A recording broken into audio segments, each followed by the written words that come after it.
Welcome to the next challenge in this course, the B1 level.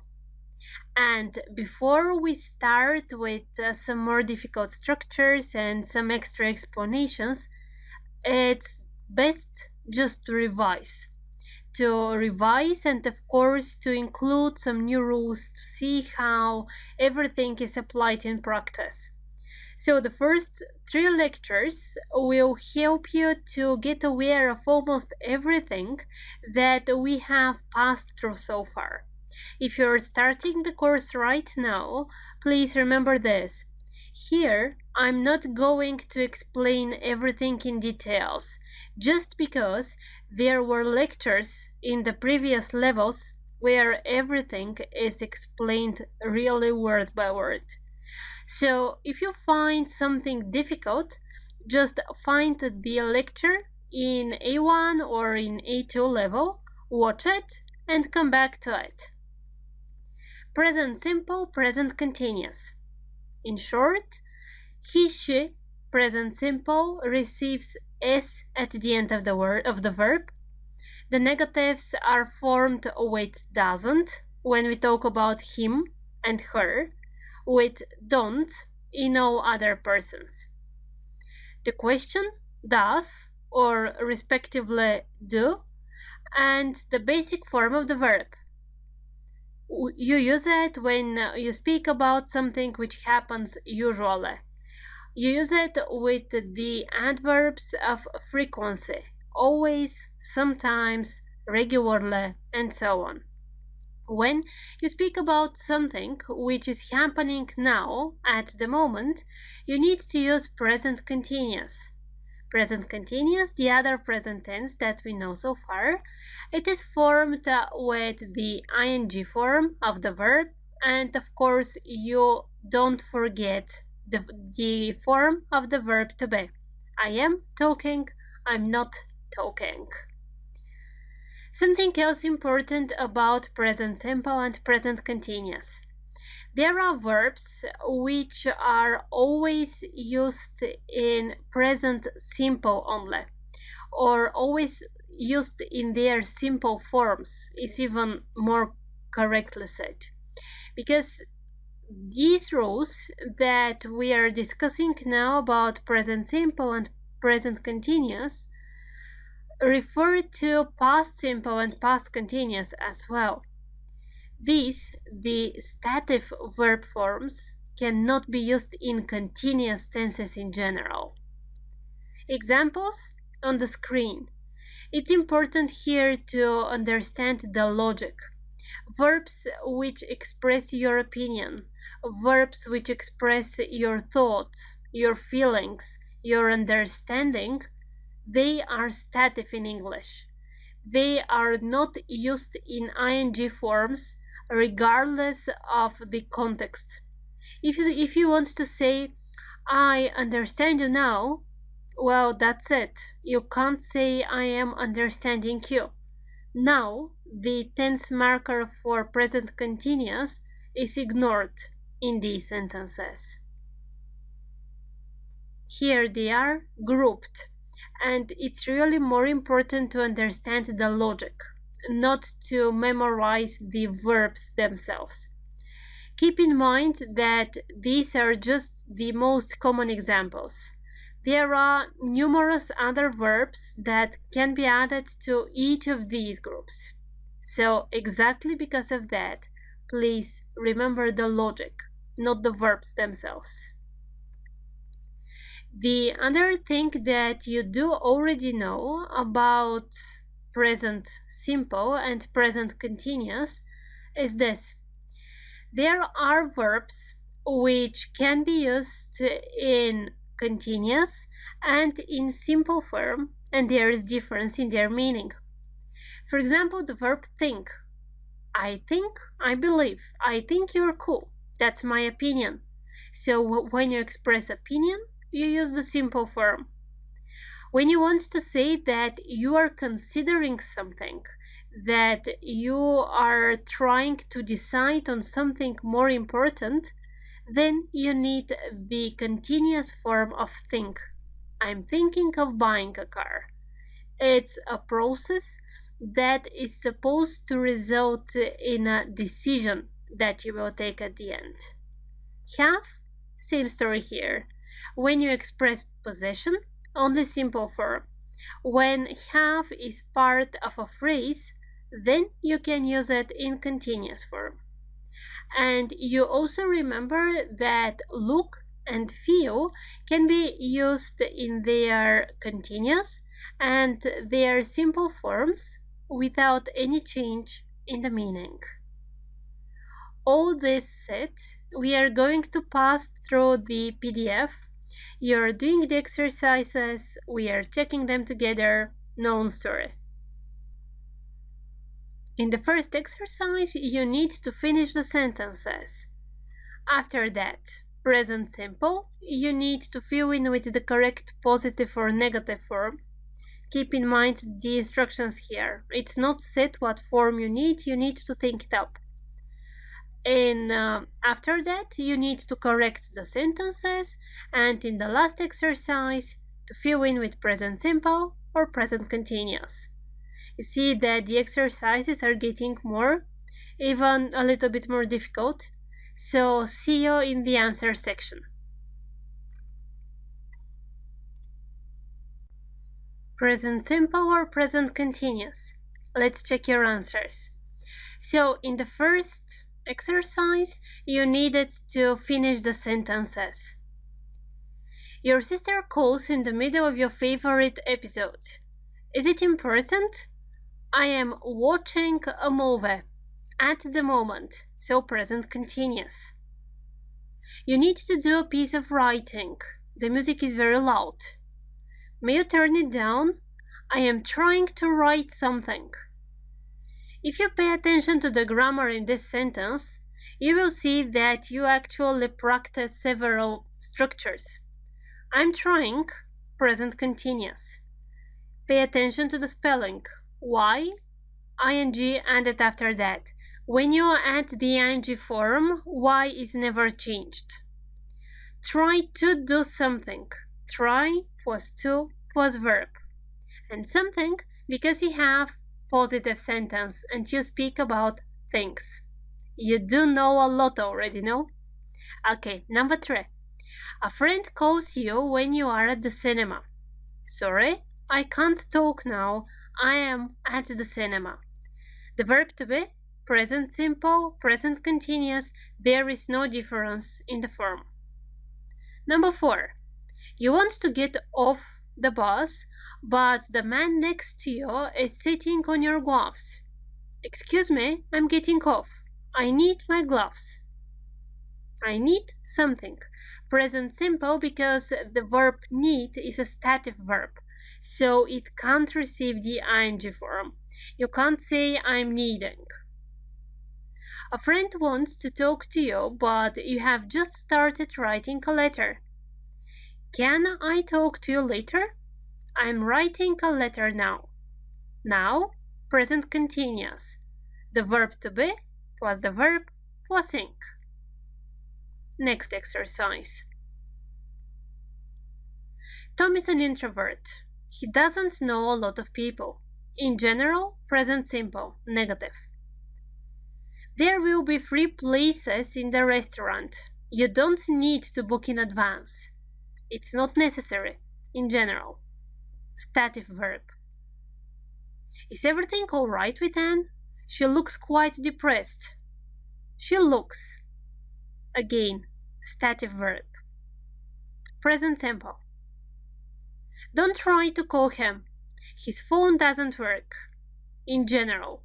Or his phone isn't working. Now. It's not clear from the context here. Matthew is really good at tennis. He wins every game. In general, he does it every time.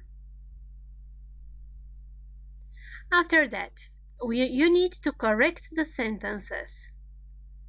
The children doing their homework now. The children are doing. The verb to be plus verb plus think. Anne wears her new coat today. Today, by contrast to the other days. Because of that, you need present continuous, not present simple. Anne is wearing her new coat today. Number 3. This cake is tasting really delicious. Taste, one of the verbs which can't be used in continuous tenses. So this cake tastes. 4. Rob is catching the same bus every morning.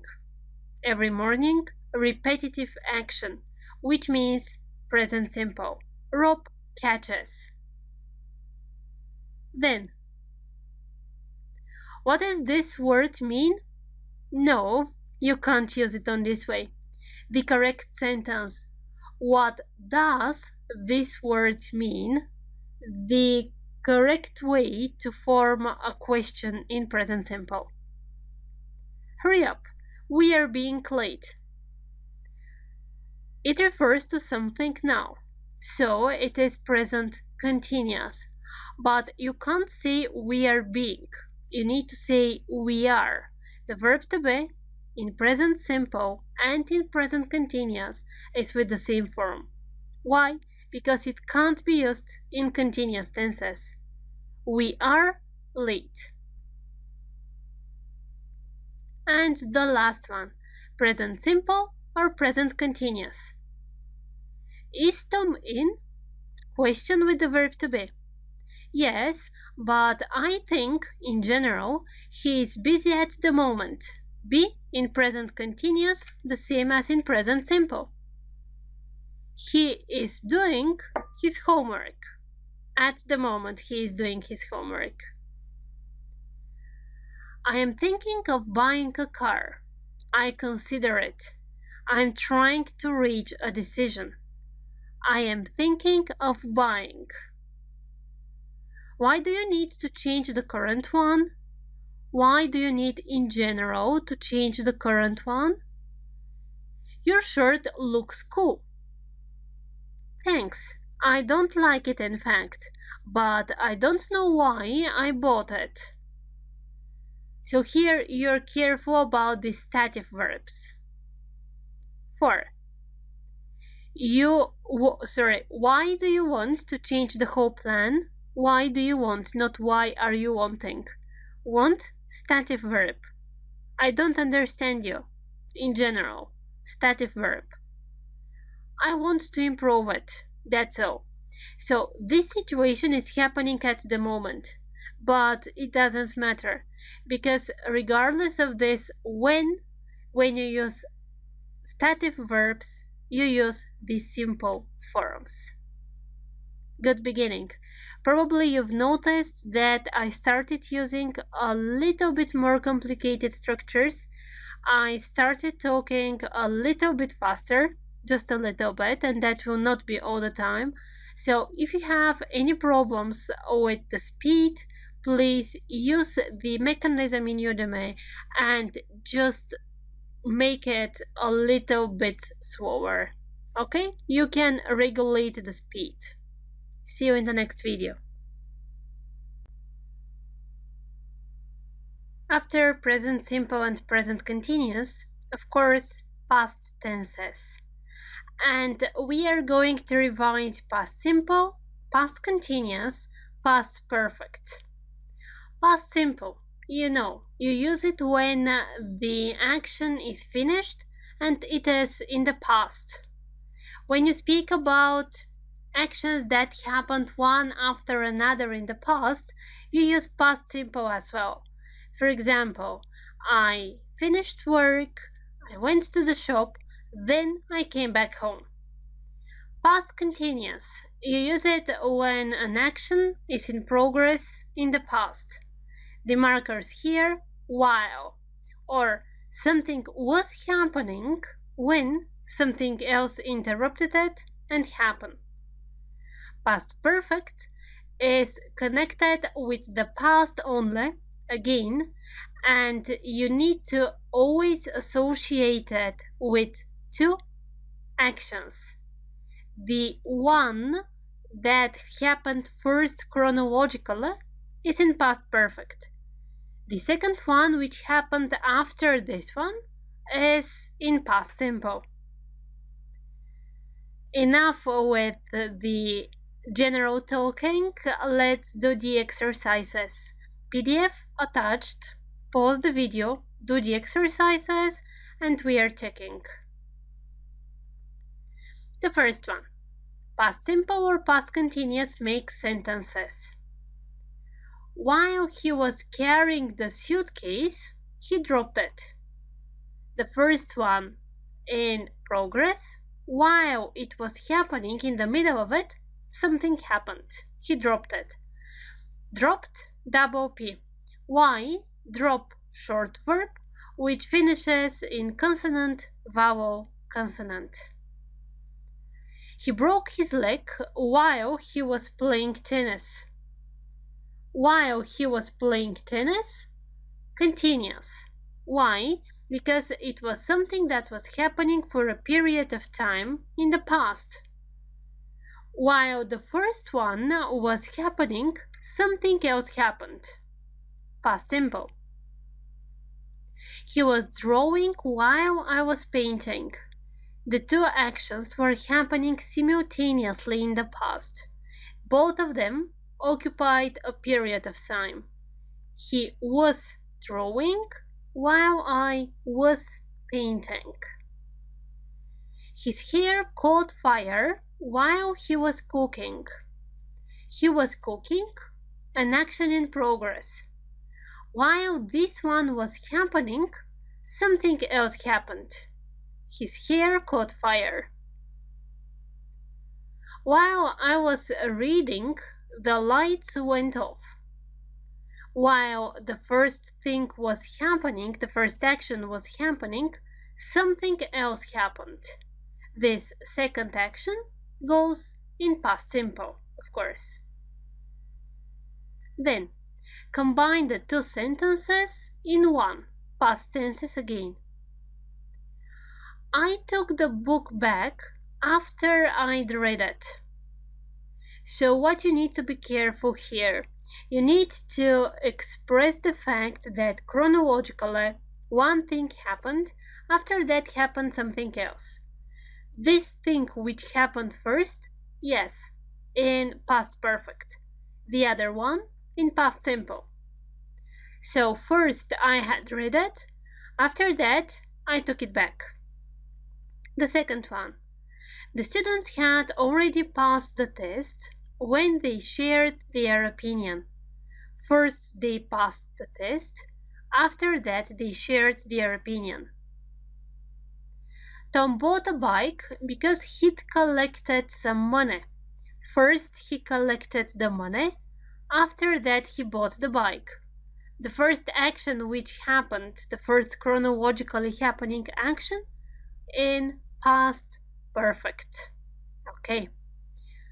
After Anne hadn't explained anything, she was fired. So first something hadn't happened. Chronologically is the fact that Anne hadn't explained anything. After that, she was fired. When Anne came, I had taken a shower. So first I had taken the shower, after that Anne came. The first action which happened, chronologically first, is yes, in past perfect. Last exercise. It happened, so be careful here, this is one of the first times in which we are having a story in the past. You really need to be focused while doing such kind of exercises. It happened last April at the airport. Past simple is the main tense in every story. A few weeks before, so we are moving one step back in time, a group of us had decided, past perfect, to go to Italy together for a holiday. We were waiting in the queue at the moment while this one was happening, so the main tense is past simple. If something is happening at the moment and it is taking a period of time, yes, past continuous.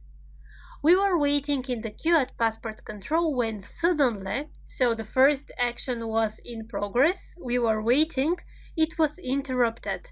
We realized, while we were waiting, that I had forgotten my passport. I had forgotten it before we started waiting. Because of that, past perfect. It was quite a shock. Main story. I hurried to a phone and rang my parents. Actions that happened one after another. They were working, continuous action, in the garden. But luckily my mother heard, in the middle of working, so in the middle of the continuous action, she heard, past simple, the phone. The passport, be careful here, was found and immediately driven. You always need to be careful about the context of the sentences. You need to be careful if you speak about something which is actively happening or if you need passive. So the passport was found, passive, and immediately driven or was immediately driven. It doesn't matter if you will use was in the second place. Both ways it's correct. I met them, main story, at the information desk. We didn't have any time, main story, but I had said goodbye to them earlier, something which happened before the main past tense, past perfect. I could catch the plane on time. Can, could. Could is again a modal verb, which means that you need just the infinitive after that.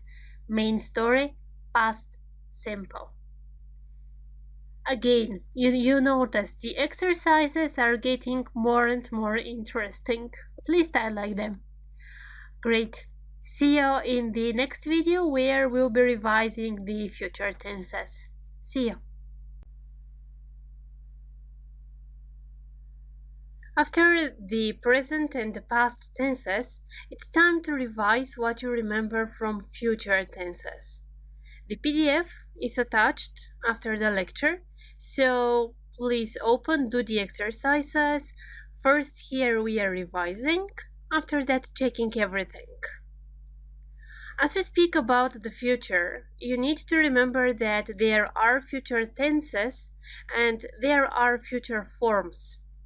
Starting with present simple, its future meaning is associated with scheduled activities and timetables. The plane arrives, the film starts, the class finishes. Present continuous goes with personal arrangements, with meetings. I'm seeing some friends. I'm seeing my doctor. So this is personal arrangement. Will has several usages in the future. When you believe or hope or think that something will happen, something that is based on your own acceptation, then you use will. I believe you will come. I think you will succeed. I hope he will do it. Also, when there is a spontaneous decision, for example, you are walking down the street, you see something, you decide that you want to buy it. Here there isn't any plan in advance. There isn't a decision based on some thinking over the problem. It's spontaneously done. In this situation, well. The third usage, promises. I promise I will do it. I promise I will help you. Be going to, plans. You are going to do something based on something that you have decided. So you decide on something in the past, you say it in the present. This thing is to happen in the future. Be going to. And last but not least, you see something and you decide that something else will happen. It's a prediction again, but by contrast with will, it's a prediction based on facts. Let's practice. The PDF is attached. If you haven't done it, please pause the video. Now is the moment because we are starting with a tick. Okay, the first one, will or be going to? Have you bought a ticket? Yes, I'm going to see the play on Monday. So you have decided that you are going to do something, and this is your plan. I'm going to. Please stop that alarm. It's awful. Okay, I'll switch it off. Imagine the situation. It's early in the morning, and this is what you're saying. You just hear your alarm on, and you want to continue sleeping. So you just say, okay, I'll switch it off. Spontaneous decision. Do you have any plans for the afternoon? Yes, I'm seeing my nephew. Any plans? Personal plans. So be going to. Here you can say also, I'm going to see my nephew, but it's used more officially, in more official situations, in official meetings. Then it's preferable to use be going to. It's confirmed. They are selling the house. No, why not? Because it's a plan. And when it's a plan, you're using be going to. They are going to sell that land. It's my birthday soon.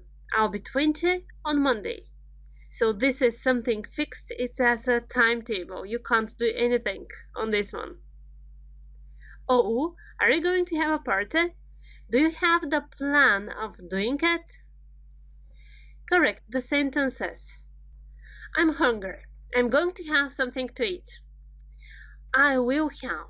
Why? Because you're hungry at the moment, and your spontaneous decision is that you want to eat something. It's not a plan that you have thought over. So I will have. What time is the bus getting to Liverpool? Timetable, present simple. What time does the bus get? We've arranged it. We'll meet at 9.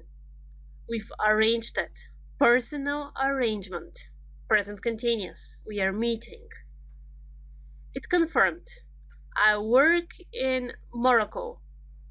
I'm going to work. Plan. I'm going to turn 19 in a week. No, it's scheduled. It's up to the calendar. So I'll turn 19 in a week. I don't want potatoes. I think I'm going to have the fish omelette. At the moment, they offered you potatoes. At the moment, you're saying that you prefer fish. So, will, spontaneous decision. Last exercise, you need to paraphrase. So, express your instant decision to go out. Instant decision, will. I will go out. Intention to have a rest. I'm going to have a rest. It means that you've already considered it, you believe that this is true, and you want it to happen in the future. 3. The timetable shows that the start of the movie is at 6. Timetable, present simple. The movie starts at 6. Predict UFO invasion. There will be UFO invasion. So why? You predict based on your own experience, based on your thoughts and beliefs, not based on the facts. Will. You have arranged a game of tennis. Personal arrangement. Be going to. We are going to play tomorrow. Say you believe in the change of weather. I believe the weather will change. I hope, I believe, I think, well.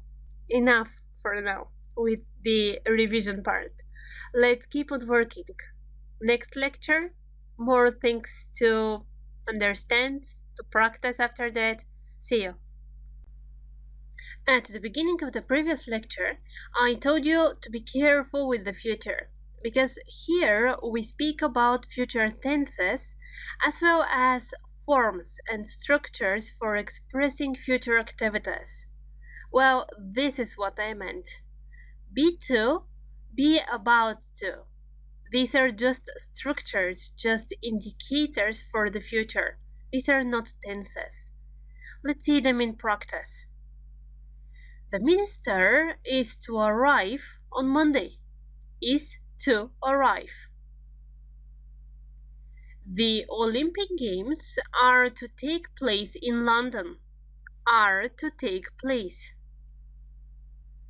The theater is to open in autumn. Is to open. So in these three sentences, you see one and the same structure used. Be, to, after that the infinitive. And the meaning is that there is a future event, and this future event is officially arranged. The difference with present continuous for arrangement is that the be-to structure is more official. It is used in more formal environment. This is to happen. It means that this is going to happen, but in an official context. And such structures are quite commonly used in the news. Of course, when you start preparing yourselves for different certification exams, or when you just want to express yourself in a more formal register, then you are going to use this is to happen, this is to take place, and so on. The other structure, be about to. The plane is about to take off. Is about to. The rain is about to start any moment now. That cat is about to attack. Be about to. The meaning here is that something will happen in the very near future. This one can be used in formal as well as in informal context. So, in short, something is to happen, something is officially arranged to happen, and this is formal structure used as a part of your formal register. Something is about to happen, it's on the verge of happening, another way to say it. So this is something that will happen in the very near future. One exercise, pause the video, do it. You need to choose between be to and be about to. Okay, the film is about to start any minute now. In the near future. Is about to. The museum is to open this summer. Officially arranged event, an activity that is usually reported on this way in the news. The Prime Minister is about to speak in 5 minutes. In the near future. Is about to. The official talks are to take place later this year. Officially arranged event. The President is to visit Italy in May. Is to visit. Okay. Is to is about to. Are about to. Practice by yourselves. Do some sentences of your own. I'll check them if you upload in the Q&A section. See you in the next video. Something else that you should consider when using future tenses are the future clauses. Let's first see them in practice. After that, we'll understand what and how to use. Here's a short text to introduce you to the idea of future clauses. I've got a meeting at 8 tomorrow morning. I'm driving up there overnight. That's insane. You'll be exhausted before you arrive. Why don't you take the bus? No way. I'll need my car while I'm there.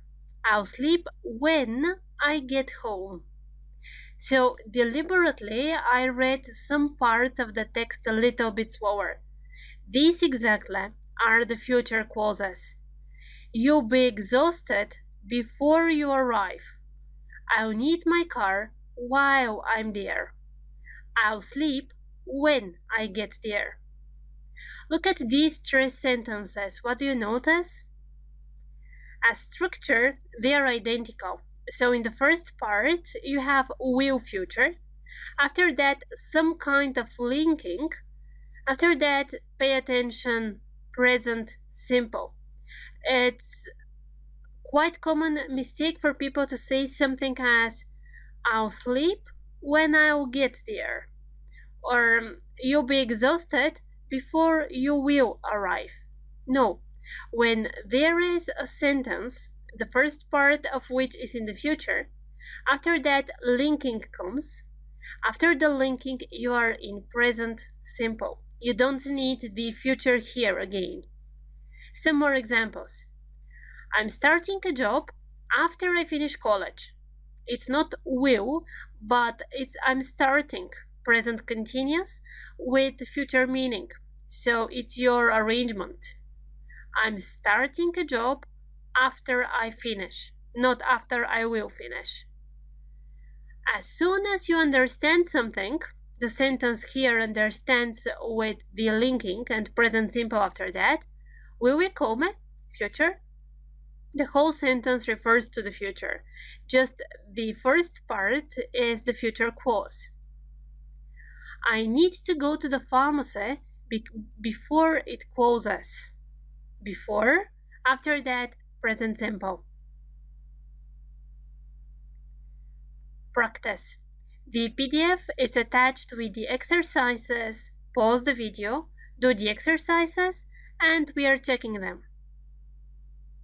Okay. In the first one, you need to finish the sentences, or in other words, to form the correct future clauses.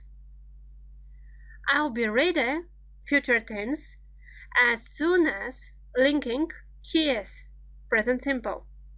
Same logic in the sentences below. Please, call us when you return. After the linking, you don't use future will. You use present simple. He will drive you there whenever you need. I will wait for you until you are back. I'm going to talk to her before she leaves. Present simple after each of these linking words. Next one. You need to complete the sentences here. Soon after Jack sees the doctor tomorrow, he will be all right. Soon after, linking. After linking, present simple. In the second part of the sentence is the future form, the will future. As soon as, linking, we get married, we will live in LA. We will live. Future in the second part. Whenever you are hungry, future clause, you can take anything from the fridge. Not whenever you will be. After linking, again, present simple. And the last two sentences, the moment he leaves, the room will be empty. Linking, present simple, will. Before I change my job, I must tell my boss. Good job. Next lecture is waiting for you.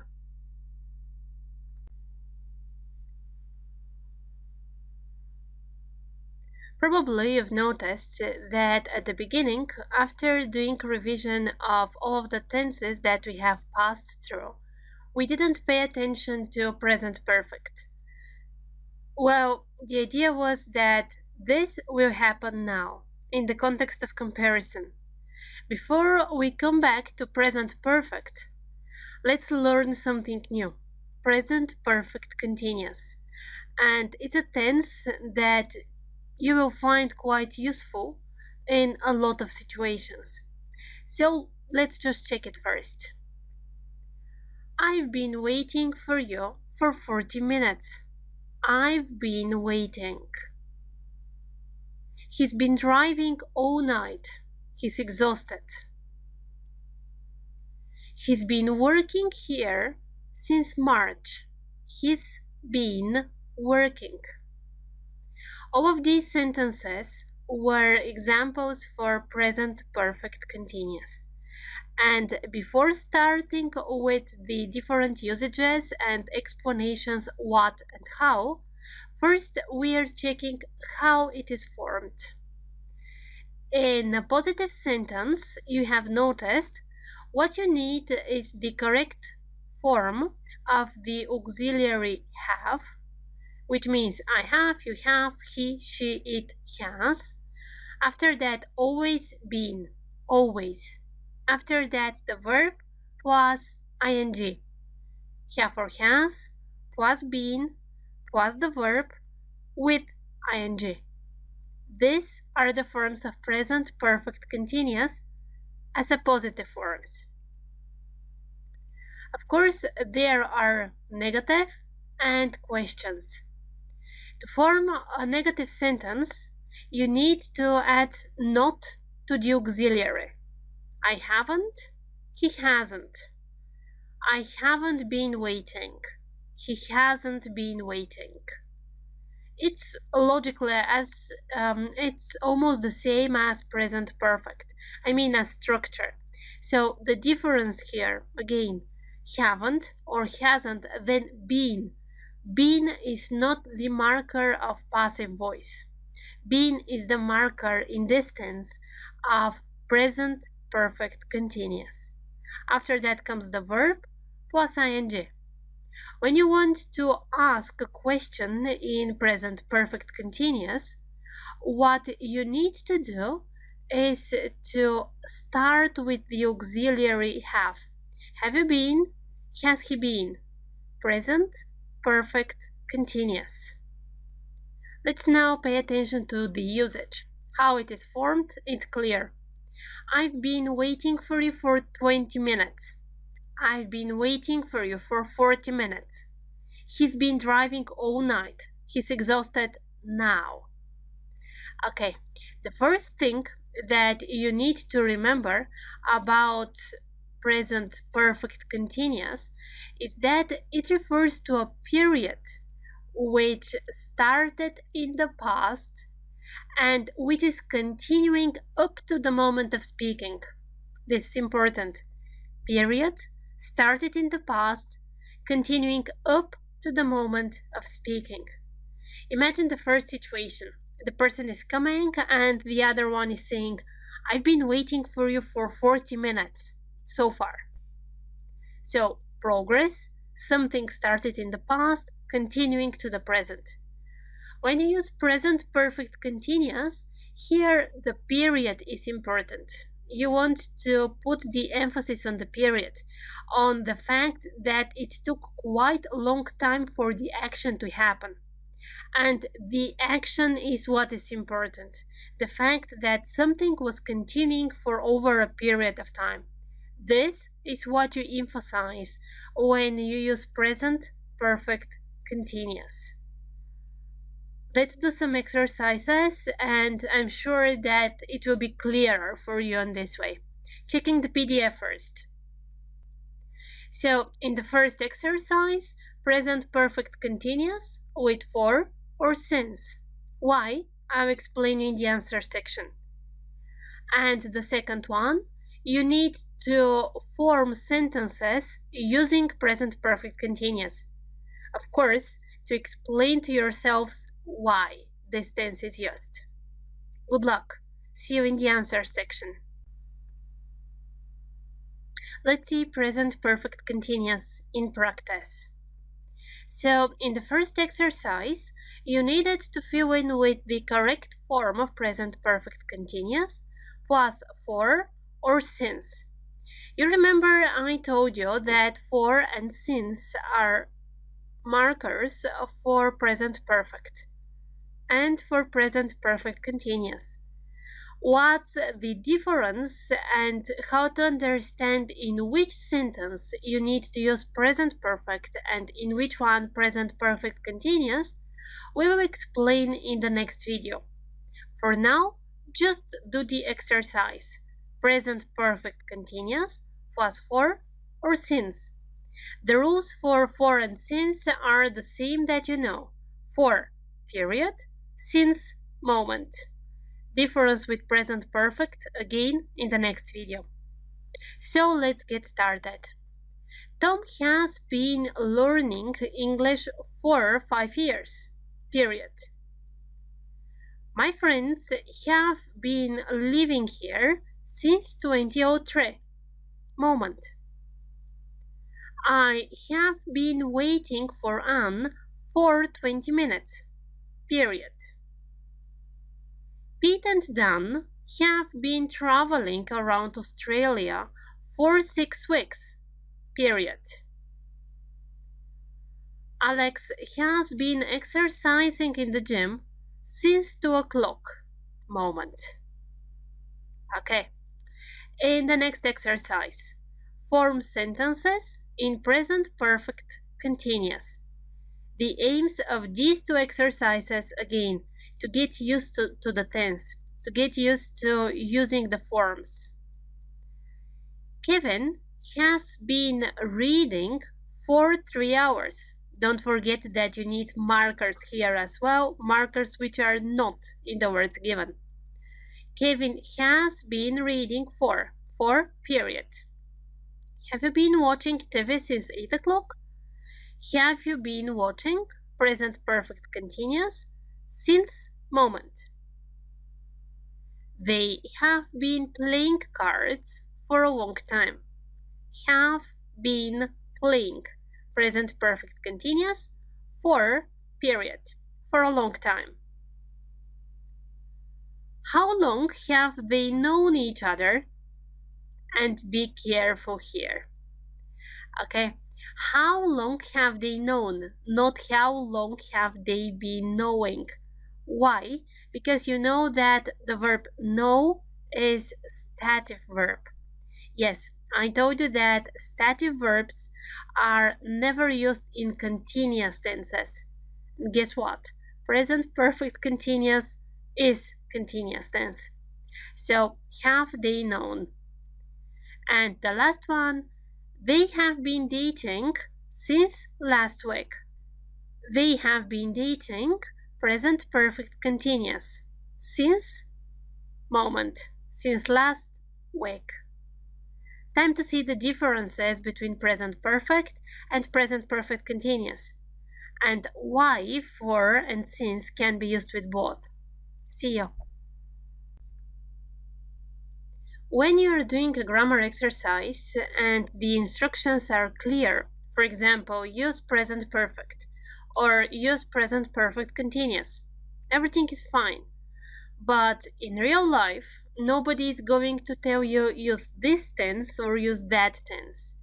Because of that, you need to know the differences and you need to be able to choose which structure best matches the ideas that you want to express. Because, again, grammar helps you speak. It helps you express yourself. So let's see what's the difference between present perfect and present perfect continuous, and in what situations which tense you will need. Several things you need to consider. Let's start with the examples and you understand the differences. I have done the homework already. I'm going out. Okay, take care. I have done the homework, which means that the action is finished. At some moment you have already done it, and the result is in the present. Here the result is important, that the homework now is done.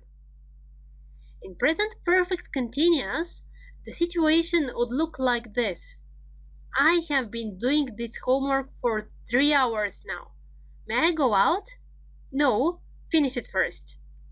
So in present perfect continuous, you don't say if the action is finished or not.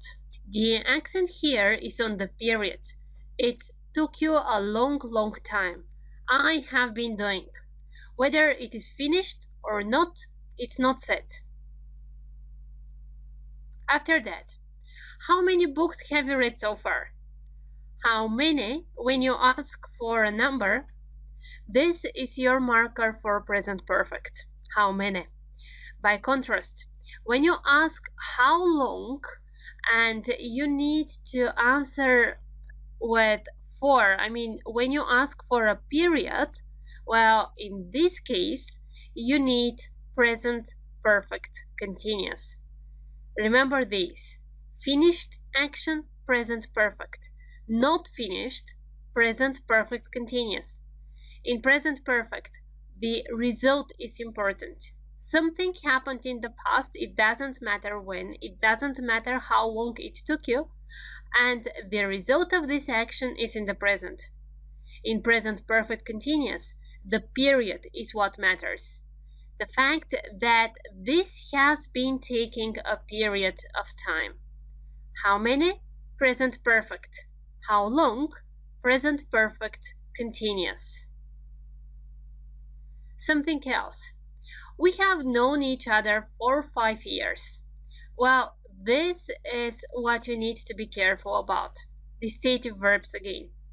When it comes to how long, to an answer of the question how long, you need to be careful in the choice of your verb form up to this, if the verb is dative or not. Verbs that are not used in ing form are not used in present perfect continuous as well. That's why for and since are used with present perfect with verbs that do not accept ing forms, and for and since are used with present perfect continuous, well, with almost all other verbs and in almost all other situations. The last thing you need to be careful about: we have lived or we have been living, we have worked or we have been working.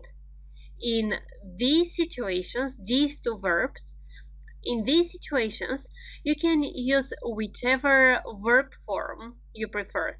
It doesn't matter. The meaning is the same.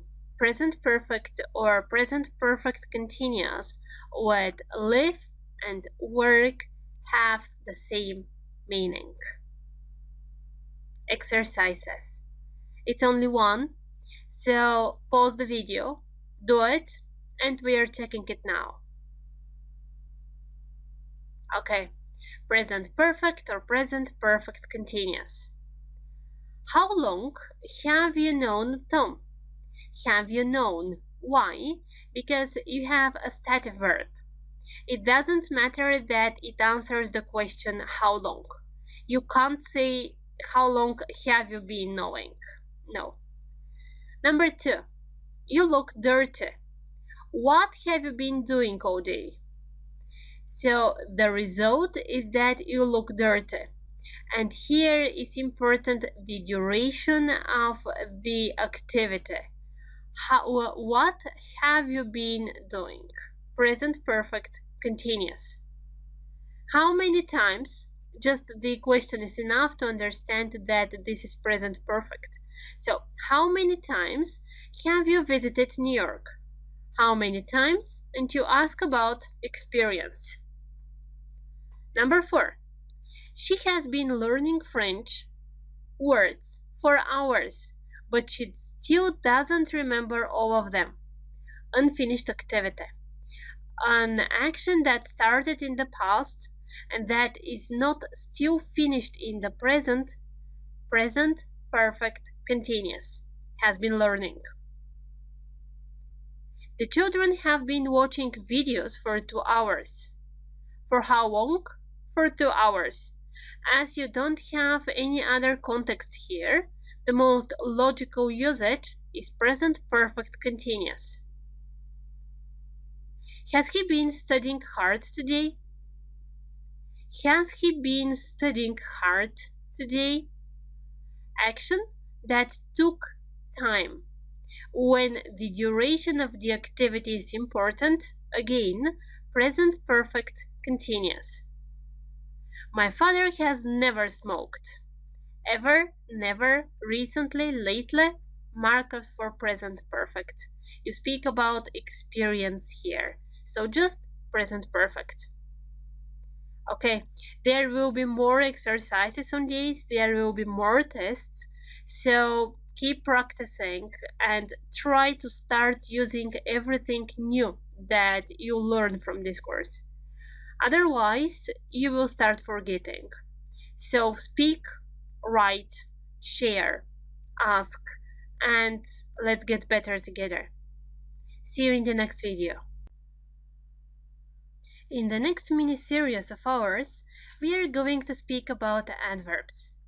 But before starting with comparison and some more specific things about the adverbs, let's revise the basics. What's the difference between an adjective and an adverb? In what situation, which word we need? And spelling. This is what the focus of our lecture today will be. What you know so far is that the adverb is formed based on the adjective plus ly. For example, drives carefully, and the adverb defines the verb, how an action is done. The adjective, by contrast, defines the noun.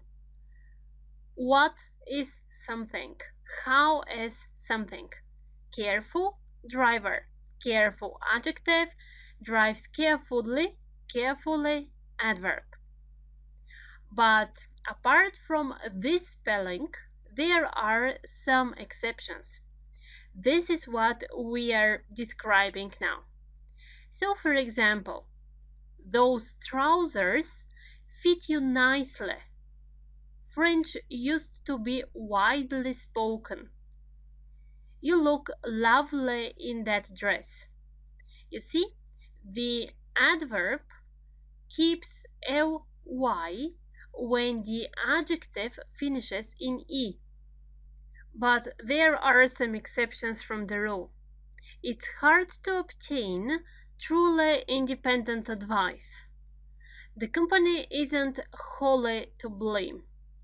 So there are cases in which the adverb finishes in e, but this e is not written when the adverb is formed.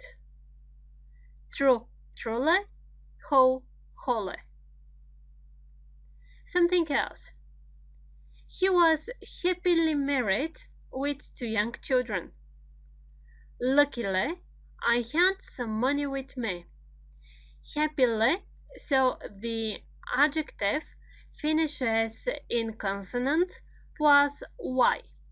When the adjective finishes in consonant plus y, the adverb is formed with ly again, but be careful, y goes into I. Happily, luckily.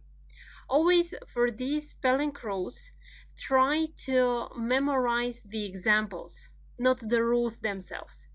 And based on the example, it will be quite easier for you to formulate the rule and to apply it to some different words. Something else. Your life changes dramatically when you have a baby. The shutter speed adjusts automatically. When the adjective finishes in IC, there are 2 situations. In the first case, you can need to add a dramatically or automatically. But there are adverbs which are formed without this additional a. Publicly apologized for their statement. So be careful, check when you are not sure, and just keep in mind that there are rules, there are exceptions from the rule. Rule: when the adjective finishes in IC, you need to add a. Exception from the rule: sometimes you don't need it. Let's do an exercise practicing adjectives and adverbs. Anne stood ached terribly, terrible, terribly. Tom shouted angrily at her. I can do this happily for hours. The machine is to switch automatically. We were doing this enthusiastically. Okay? So rules, exceptions from the rule. Always, when you are not sure about a spelling, check it in a dictionary. Next one. The taxi driver was seriously injured. Matthew is extremely clever. Be careful with this glass of tea. It's hot. Be careful. You, adjective, not adverb here. Tom is terribly upset about losing his keys. Terribly. Be careful with the adverb here as well when the adjective finishes in E, and you need to add a Y in general to form the adverb itself. Well, then you need only one L. L is not doubled. This is quite common mistake, in fact. Terrible, terribly. Our basket team played badly last Monday. Played badly. Adverb. We'll speak more about adverbs in the next several videos. So that was just an introduction. Keep practicing the spelling. Keep revising. See you in the next video. Adverbs. Again, in this video we'll speak about some more specific forms of adverbs, because there are adverbs that have different meaning from what you have expected. There are adjectives as well that look like adverbs. Here's what I mean. She's so friendly. We spent some lovely time together. This is a lovely city. You look lonely over there. So all of these are actually adjectives.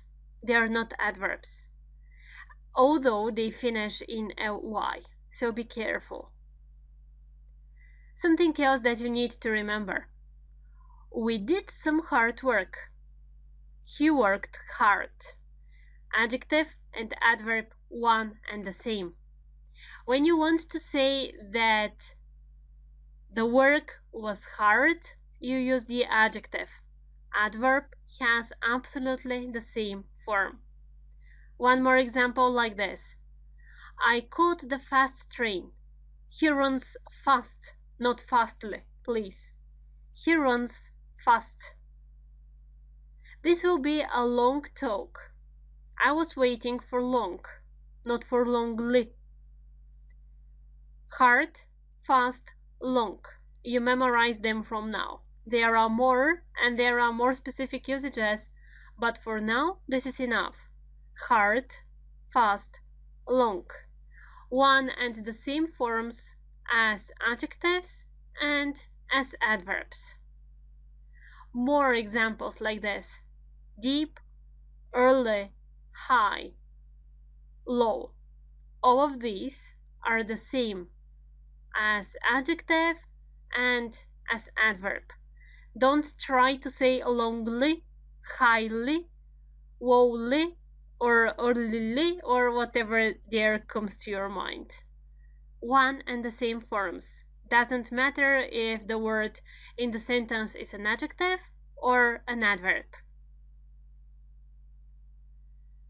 Something else that's very important to understand and to memorize is that if you add a y at the end of some adverbs, then their meaning is changed. For example, I work hard, I hardly work. Completely different meaning. I hardly work means I almost don't work. Almost don't work. You see what differences this is here. One more. I found the key quite near. Okay? I've nearly fallen asleep. I've almost fallen asleep. I'm on the way to go to sleep. Near, nearly. Both of these are adverbs with completely different meaning.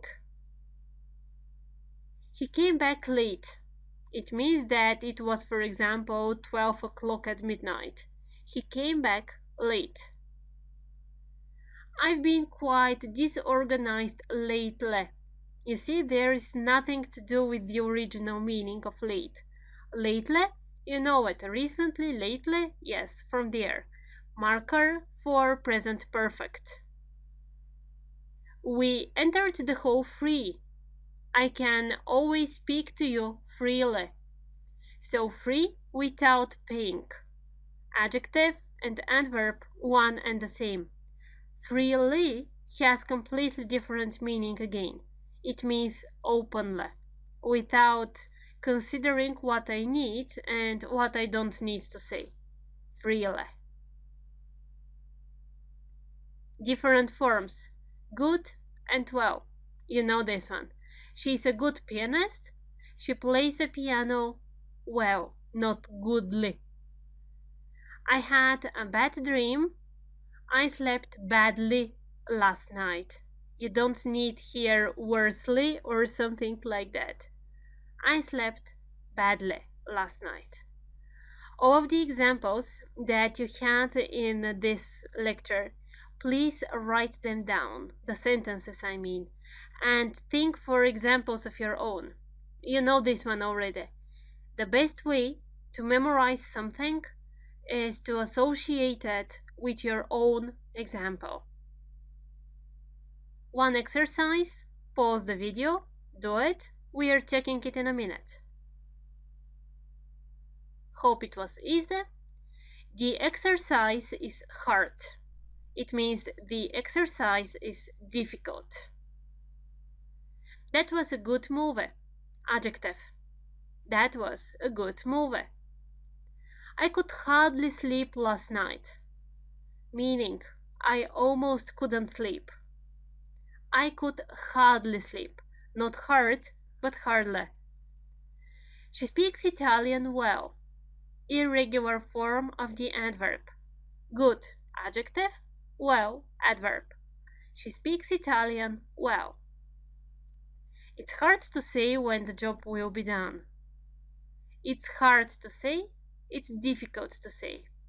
Hard, not hardly here. My new car runs well. How does it run? Well. Adverb. Irregular form. Well. The air is so polluted that I can hardly breathe. Hardly? Almost I can't. I can hardly breathe. So be very careful which form of the adverb you are going to use, because although you didn't want it or didn't intend to do it, you can change the meaning of the sentence. Completely, I mean. See you in the next video. Last but not least, let's see how to compare adverbs. What is typical, what is familiar for you, and what you do already know. So the first thing that you need to remember is that comparison of adverbs is quite similar to comparison of adjectives. You just need to be sure which the correct form of the adverb is. After that, you apply the rules that you are aware of. For example, fast has the same form as an adverb and as an adjective, which means that the comparative and the superlative forms and rules applied are the same. Well is the adverb from good. Good, you know, is irregular adjective in terms of comparison, so the same goes with well. Well, better, the best. Carefully, more carefully, the most carefully. Friendly, more friendly, the most friendly. Friendlier, the most friendlier is also acceptable. When the forms of an adjective and an adverb are the same, both finish in ly, well, here it's up to you. You can form the comparative and the superlative form based on the short adjective rule, which means friendlier, the friendliest. Or you can go for the longer structure, more friendly, the most friendly. It's up to you. Little, same example as well. It takes the forms of the irregular comparatives of an adjective: little, less, the least. Practice. The exercises are attached. Take a look, and we are doing them. You need to push harder. Hard, short adverb, er. Tom speaks the best English in the class. The best English.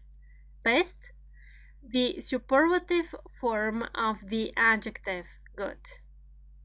He spends his money more carelessly than he should. More than, comparative form. You can't say carelessly, right? You can't even make it with your tongue. So, more carelessly than. Tom does his work more seriously than Anne, unfortunately. More seriously than. Or you can say also less seriously than. The same logic as with the adjectives. When the adverb is long, you can use the less and the least forms. She speaks worse English than Anne. Or she speaks English worse than Anne. And the last one, among all, she has changed most radically since high school. Most radically. Starting with something new in the next video. See you there. Enough with adverbs. The next thing we are going to talk about are modal verbs. Yes, you know the basics, but the basics. Remember, in every level, I will give you some extra information to help you upgrade your knowledge, to help you get better and more confident in the choice of the correct modal verb, in the choice of the correct grammar structure in general. So the modal verb we are going to focus on now is be able to. And let's see what's the difference between be able to and can. In the present, Anne can play the piano. Anne is able to play the piano. So in the present, the only difference between can and be able to is that be able to is more formal. Otherwise, as meaning, they have the same idea, they have the same meaning: physical ability or mental ability. There are situations, however, in which you can use only be able to, and you cannot use can. Here they are. For example, it's cool to be able to dance like that. It's nice to be able to draw like you. It's cool too. It's nice too. You know that there are patterns in English which need to plus infinitive. Well, in these cases, you need be able to. You can't say it's cool to can. No, it's cool to be able to. Another situation. He may be able to help you. Just ask him. Or she might be able to come tonight. After a modal verb, you cannot use another modal verb. You can't say he may be able to can. No, you need be able to. He may be able to. He might be able to. One more. I haven't been able to come. I've just been able to contact my boss. That's right. In perfect tenses, again, you need to use be able to. As meaning, just to repeat it, it has the same meaning as can, physical or mental ability. So let's see what the situation is like in the past. Could play the guitar when she was 20. when he was 20, Tom was able to play the guitar when he was 20. So when you speak about the past, one more example, she could swim when she was a child. She was able to swim across the river that day. There are situations in which you can use them as synonyms, as in the previous example. Tom could play when he was 20. Tom was able to play when he was 20. When you want to express an ability in the past, you can use could or be able to. And there are situations in which there is difference. She could swim when she was a child. You speak about general ability. She was able to swim across the river that day. Well, in this situation, when you want to express only momentous ability, you need to use be able to. Okay? General ability, can, could, or be able to. Momentous ability, be able to only. In the past, was or were. The forms of be able to. I am able to, you are, I was, you were, be able to. So examples, I was able to swim, he was able to come, they were able to do their homework, and so on. Be careful in the differences. In general, they are not a lot, but from time to time there are situations in which you need only be able to. In all of the other cases, you can choose between can and be able to. One example, pause the video, check the attached PDF, and we are checking it. Okay. I haven't been able to come on time. Perfect tense, you can't use can or could, be able to. My sister can cook really delicious. Can cook, general ability in the present, informal. If you want to make it more formal, my sister is able to cook. When she was 3, she could speak 3 languages. General ability in the past. Again, you can say she was able to speak 3 languages. General ability in the past. Her mother is French. She must be able to speak French.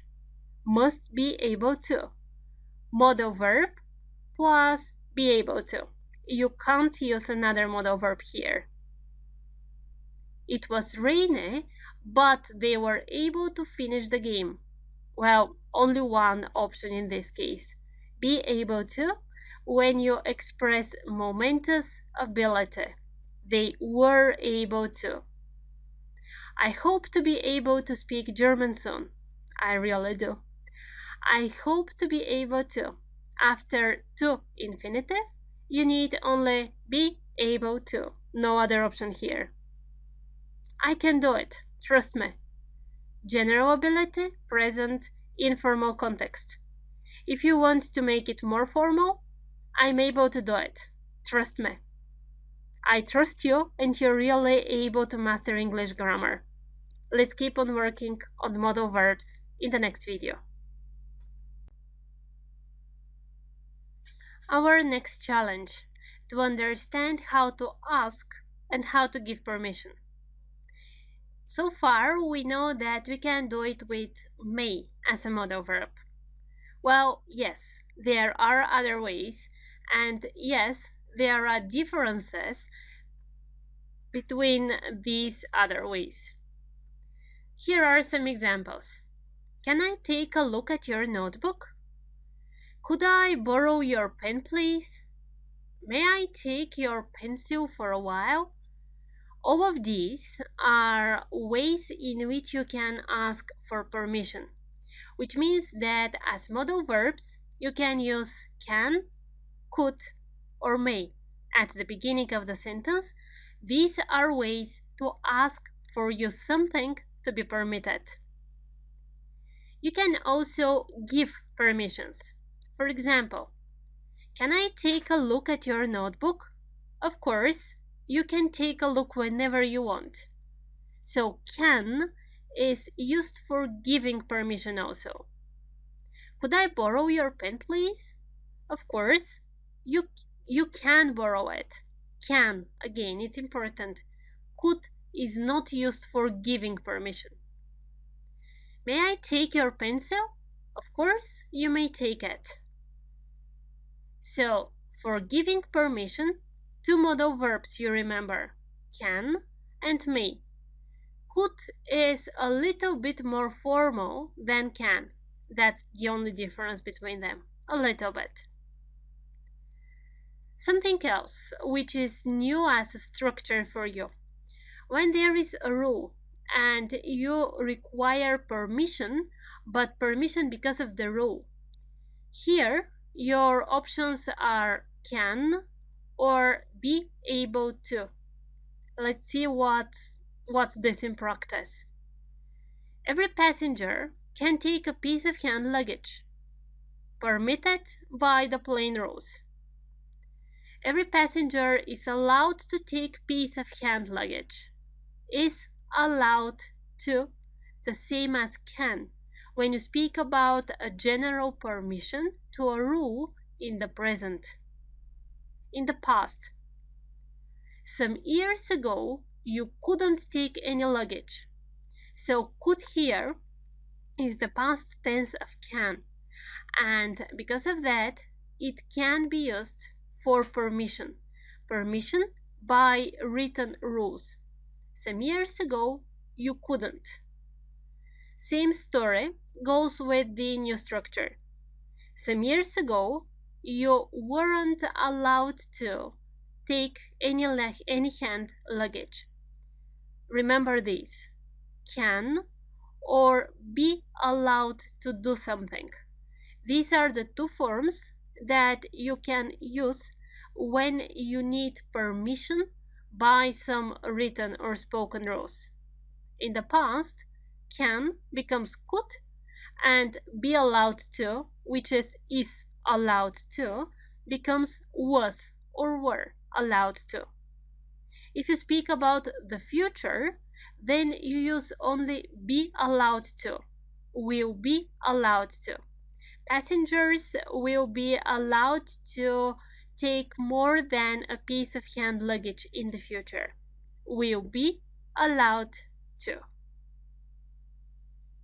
One exercise to check if that was clear. So check the PDF or pause the video now. Do it, and we are checking. Alright. May I use your phone? You ask for permission. The same with can. Can I use your phone? Am I allowed to smoke in the theater? Permission by rules. Am I allowed? Pay attention to the way the question is formed. Am I allowed? Am I allowed to smoke? Am I allowed to swim? Same logic. In the weather. Am I allowed to swim in this weather? Rules. Am I allowed up to the rules?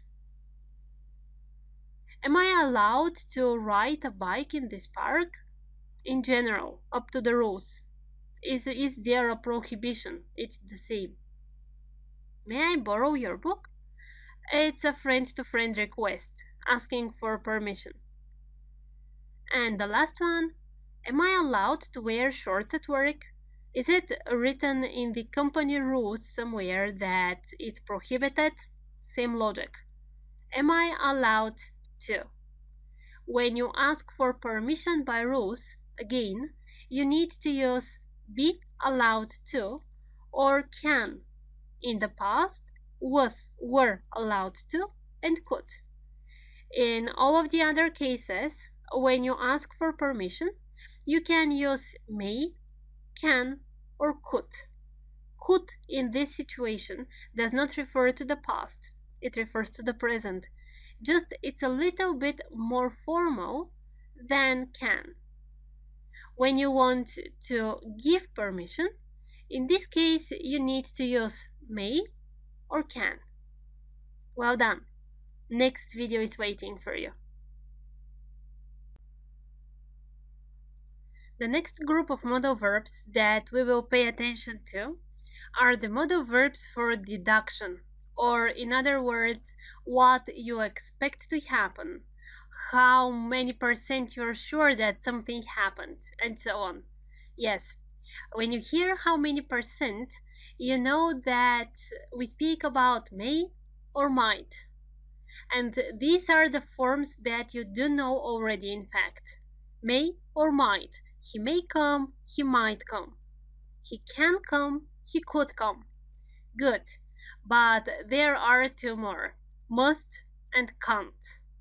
And we are going to examine these two exactly because their usage is more specific.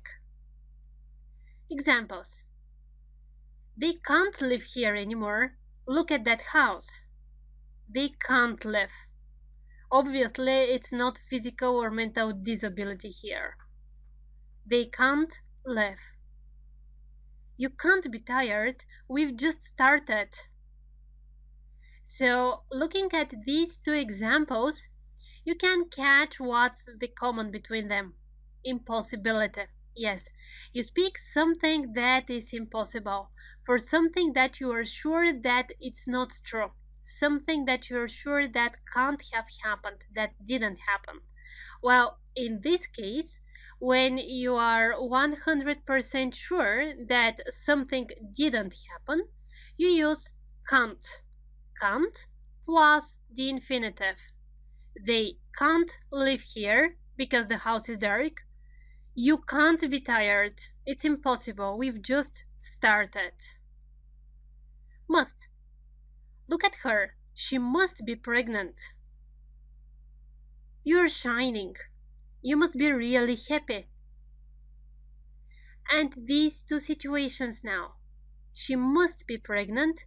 You must be happy. Yes, I'm sure that you've understood that.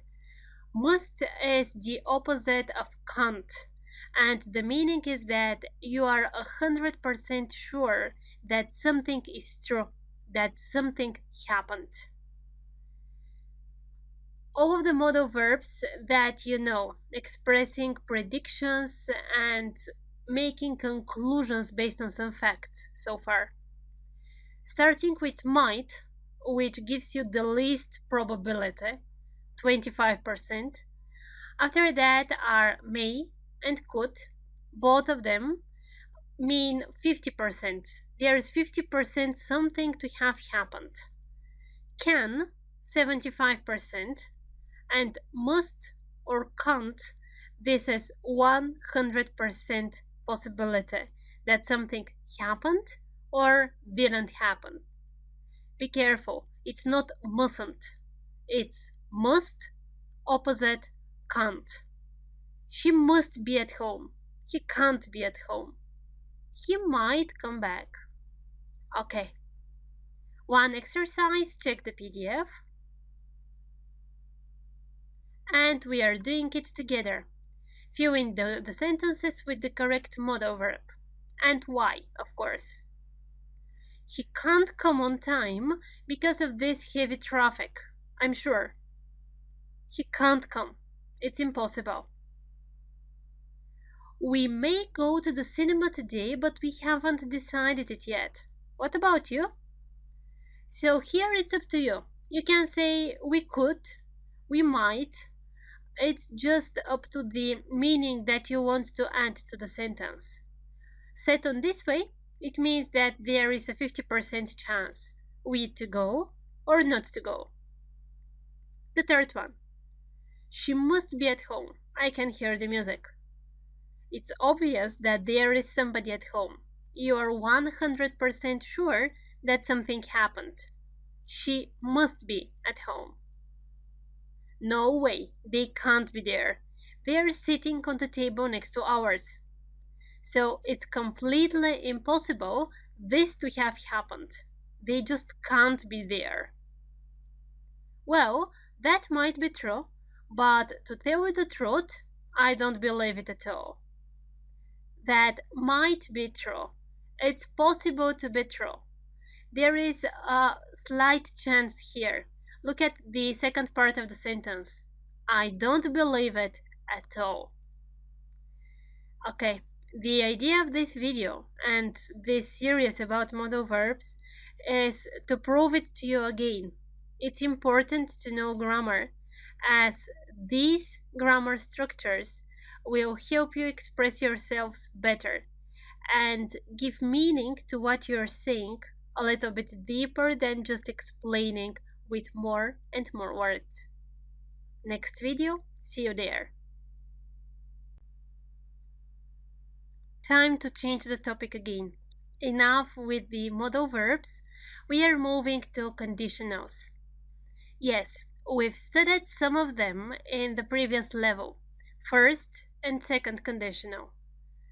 But there are some other details, some of which I will give you in this lecture now, some will come in the next level. Remember this step-by-step approach. If you try to memorize everything associated with a grammar in a single day or in a single lecture, you will not succeed in memorizing. Or, okay, you may memorize it, but you will not succeed in applying it after that. So please do follow the lectures on the way I ordered them. Don't try to memorize everything at once. This one said, let's get started. First, with what we know. And what we do know are first and second conditional. Examples for first. If you are late, your sister will be angry. If you need some advice, I'll help you. As structure, the sentence starts with if. After that is the verb in present simple, then comma. Please don't forget the comma, it's very important here. After that, will, first conditional. As meaning, you want to say that something is possible to happen. Something refers to the present and to the future, and it's possible to happen. First conditional. By contrast, in second conditional, the situation was a little bit more different. The examples. If I had my own house, I would be happier. If I knew German, I would move to Germany. The reality, I don't know German. I can't move to Germany. The reality in the first sentence, I don't have my own house. I live on the rent, unfortunately. So I'm not that happy. Structures. Both sentences start with if. After that comes past simple, then comma. Please remember the comma. After that, would plus the verb. If, past simple, would. Meaning of the structure. You speak about imaginary or hypothetical situation. Something imaginary, something hypothetical. Important. This is a sentence which reflects the present. The fact that we use past simple and would doesn't mean that this situation goes in the past. No, it's part of the present. If, past simple, would. Imaginary hypothetical situation in the present, second conditional. Well, that's the new part of the lecture, the zero conditional. And let's just look at the two sentences so that you will understand what is meant here. If you heat water, it boils at 100 degrees Celsius. If you heat water, it boils. In general, that's general truth, it usually happens. If you heat ice, it melts. That's it, science. You heat it, it melts. As structure. If, after that, present simple. After that, comma, always the comma is important. Then present simple again. Meaning, this is universal truth, scientific truth. It's nothing that depends on you or on your appreciation of the world or on your views. It's universal truth. In these cases, we need, again, zero conditional. Well done. First, second, zero conditionals. I think they are clear. If you have any problems with first and second, just reminding you that the precise and detailed explanations are in the previous level. So if you need, just come back and watch those videos again. Check the PDF. We are checking the exercises after that. Alright, it's one, and what you need to do is to choose between first and second conditional. If they had enough water, they wouldn't go thirsty, but they do. Because of this contrast, you need second conditional, exactly. If, past simple, would. If I see John, I will tell him your news. If I see him, and it's possible, I will tell him. It's not hypothetical. I will do it. She sleeps only 5 hours a day. If she slept longer, her health would improve fast. Reality. She sleeps 5 hours per day. If she slept longer, but she doesn't, her health would improve. Second conditional. If you freeze water, it turns to ice. Zero conditional. If you heat water, in general, or if you freeze water, in general, it turns to ice. Please don't be misled by the fact that in the instructions it said first or second conditional. It's one of the things that you will notice quite often in the grammar books. Sometimes they don't tell you that in fact another structure is needed to be used. So you just need to think. Remember that grammar is thinking and grammar is practice. Number 5. If you need help with the luggage tomorrow, I will help you. In general, possible situation, first conditional. We will have picnic if the day is fine. So it's real situation. It's possible to happen. If the condition is completed, if the day is fine, we will have picnic. That's it. That was our introductory lecture. In the second one, there's a new conditional waiting for us. More exercises coming as well. See you there.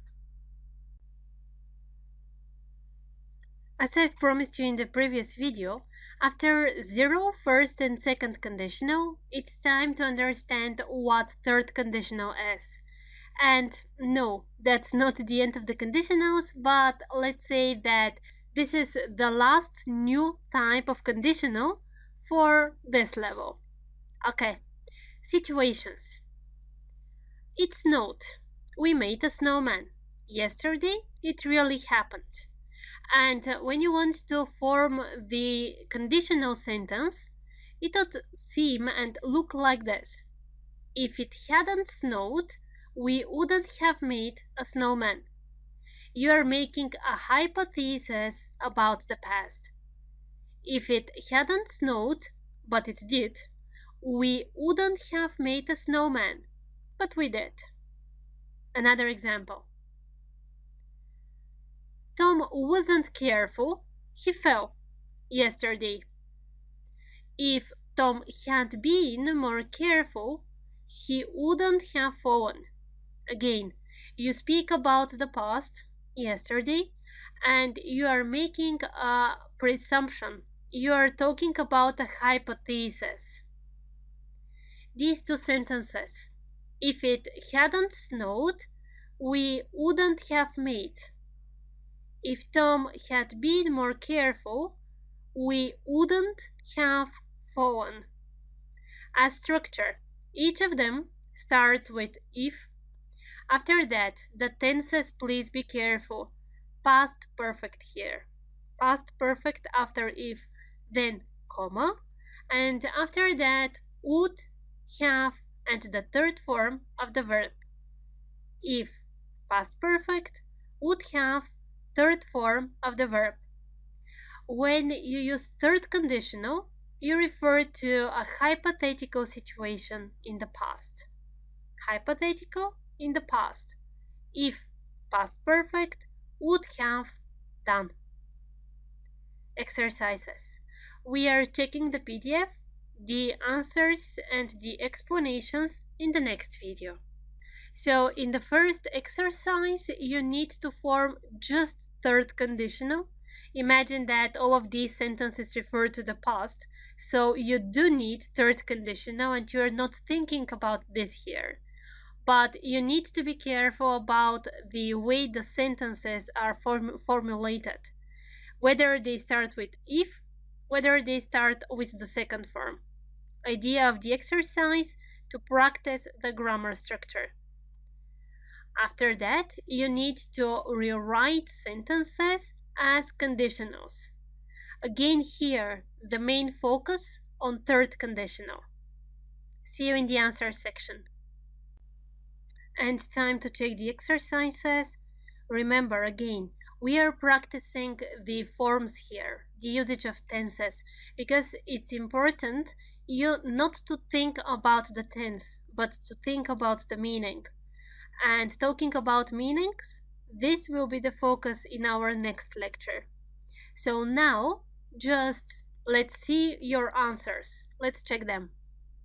The first exercise, third conditional.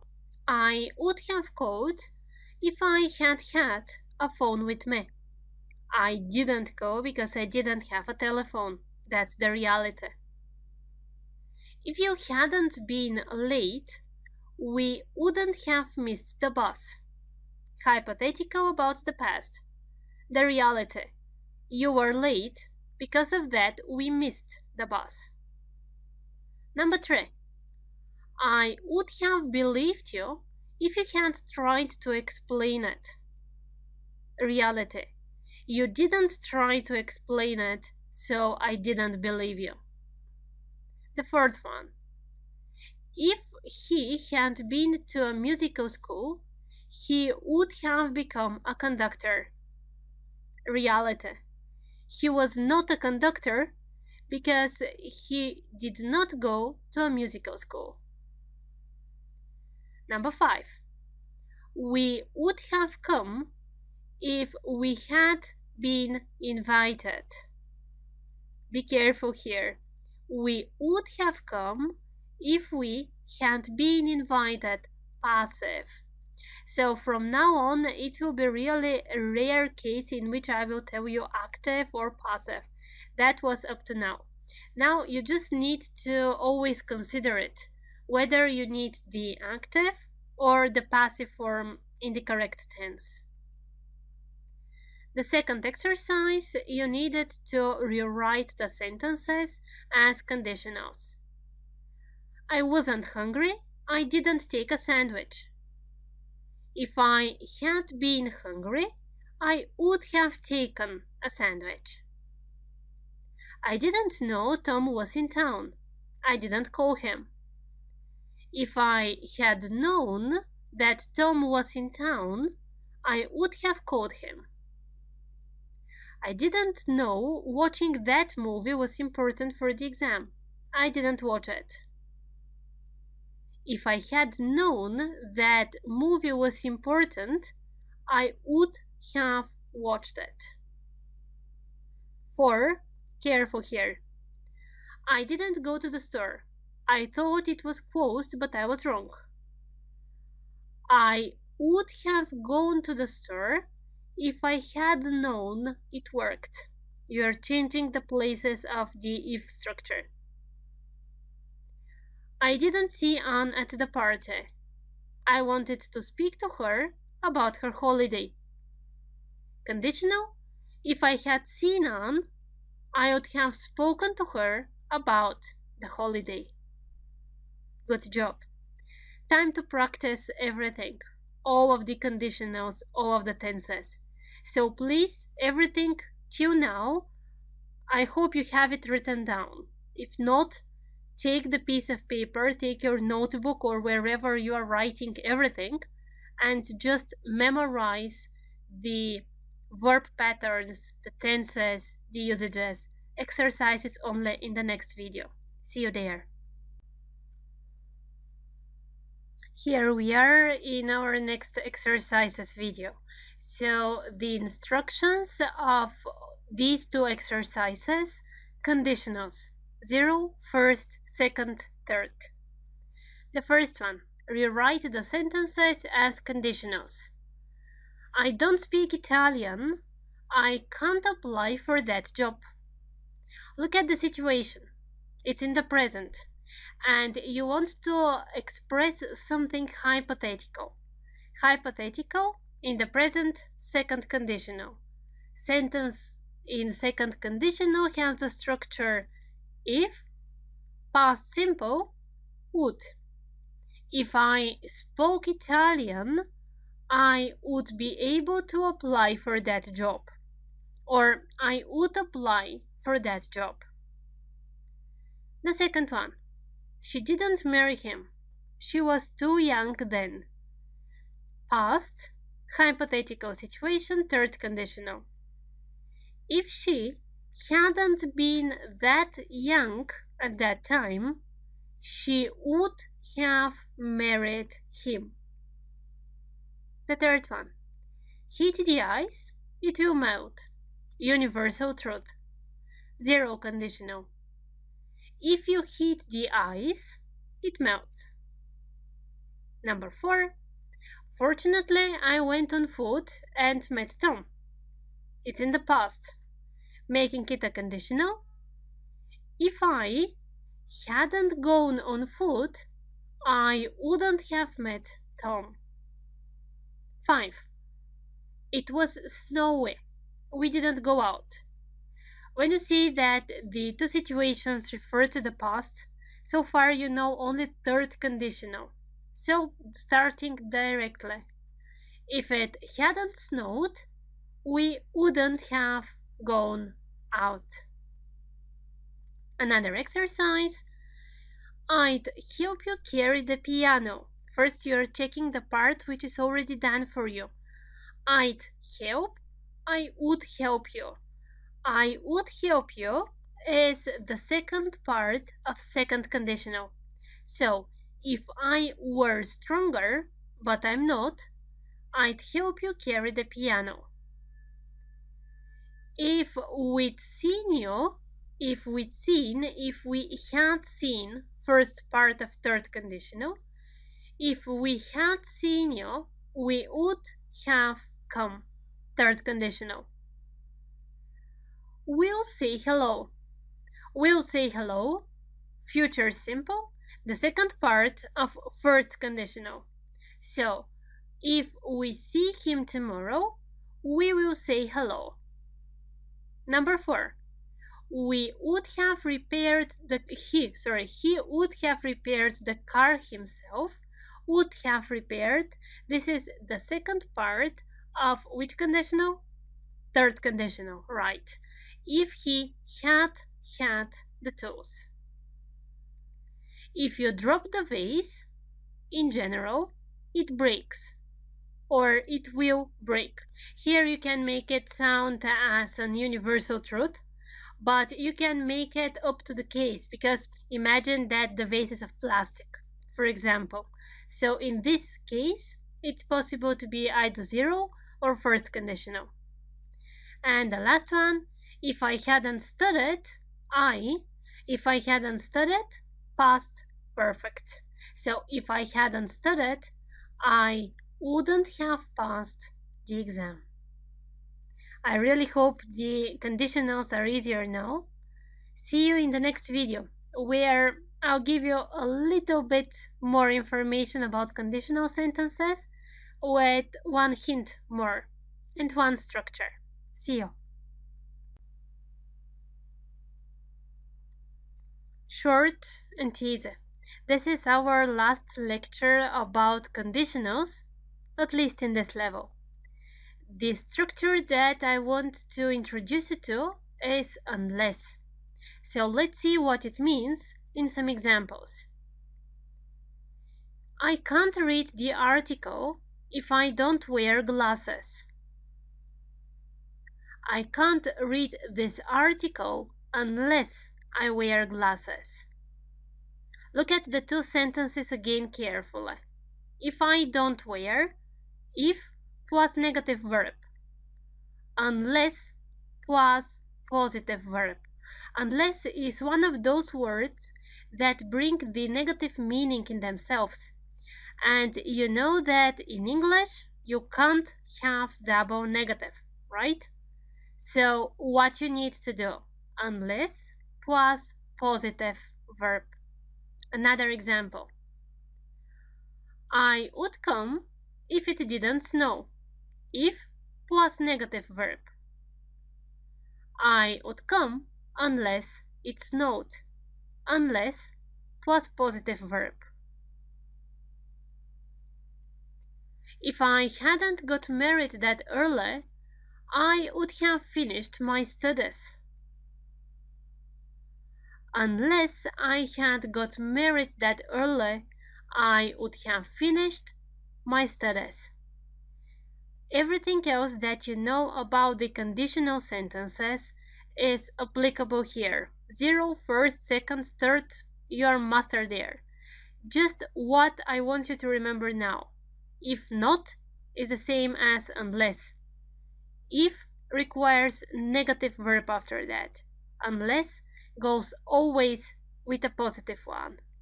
Short and easy, I told you. Just one exercise, do it by yourselves, and we are checking it.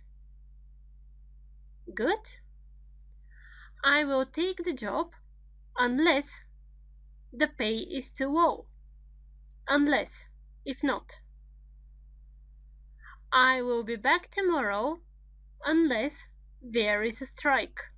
If not. Let's go for a walk unless you're too busy. If you aren't too busy. If not. I'm going to work outside this afternoon unless it rains.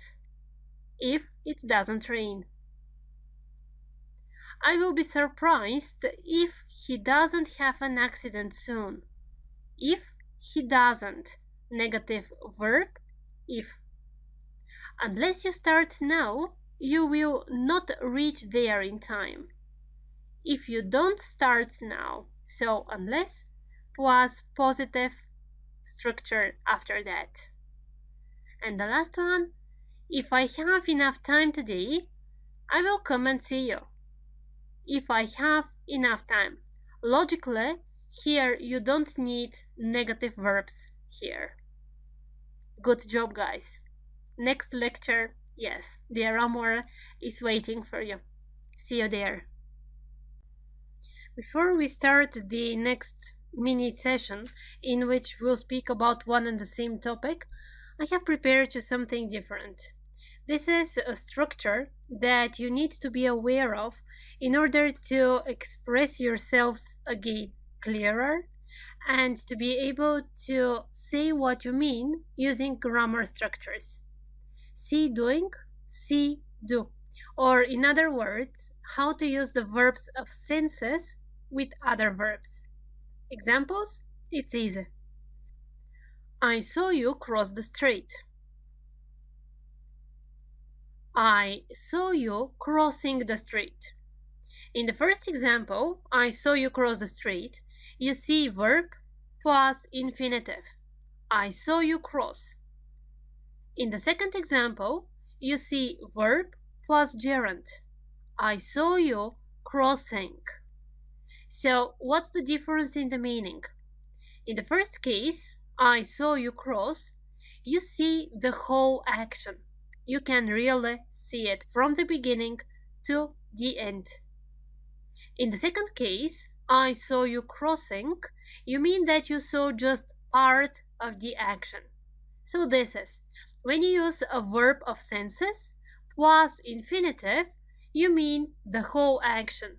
When you use it plus gerund, you mean part of the action. Another example. I watched you play basketball, which means that I watched the whole game. Verb plus infinitive. I saw you playing basketball. So I didn't see the whole game, I just saw you playing, which means that you saw just part of the action. And of course, the easiest and the best way to practice what you've learned is with the exercises. Pause the video. These are the sentences.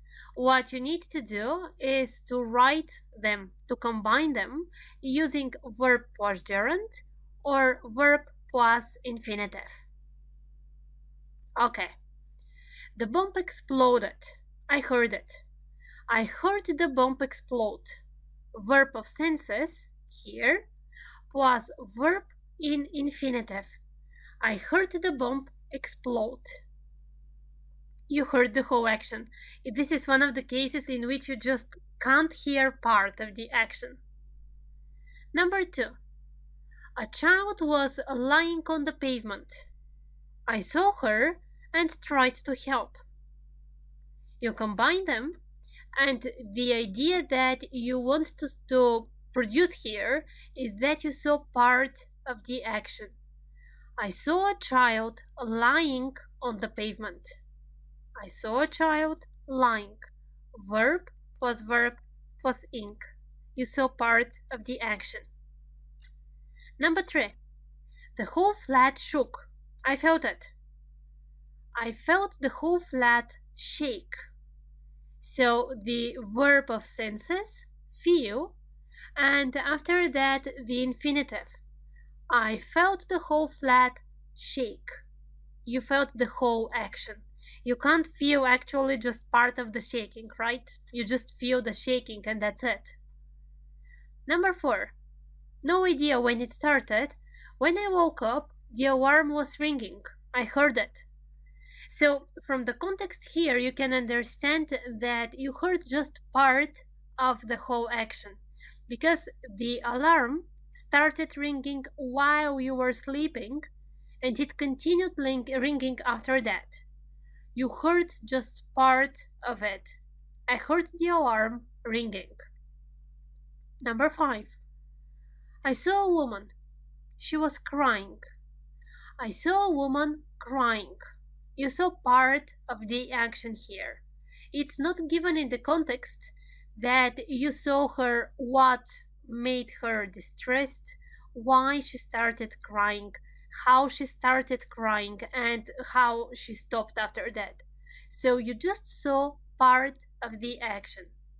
When you want to express this, that you saw part of the activity, then you use verb of senses plus verb plus ing. And number 6, I tried to warn Bob, but he fell. I saw him. Well, in this case, you saw the whole action. You tried to prevent it, after that you saw it, and after that you couldn't react. Whole action, verb plus infinitive. I saw Bob fall. Good job! You're ready for the next mini-series. Curious? See you in the next video. In this and the other several videos, we are starting to talk about another important topic in English grammar, and a big one, in short, reported speech, or what shall we do and how to do it when we want to say what somebody else said. Okay, in this video we'll focus on the change of tenses, only this one, because there are different changes that happen, there are different structures that are required, but you know, once at a time. And we are starting with examples. I like dancing. And after that, Tom said, okay, you're seeing what somebody else said. This is reported speech. Tom said he liked dancing. Like goes into liked.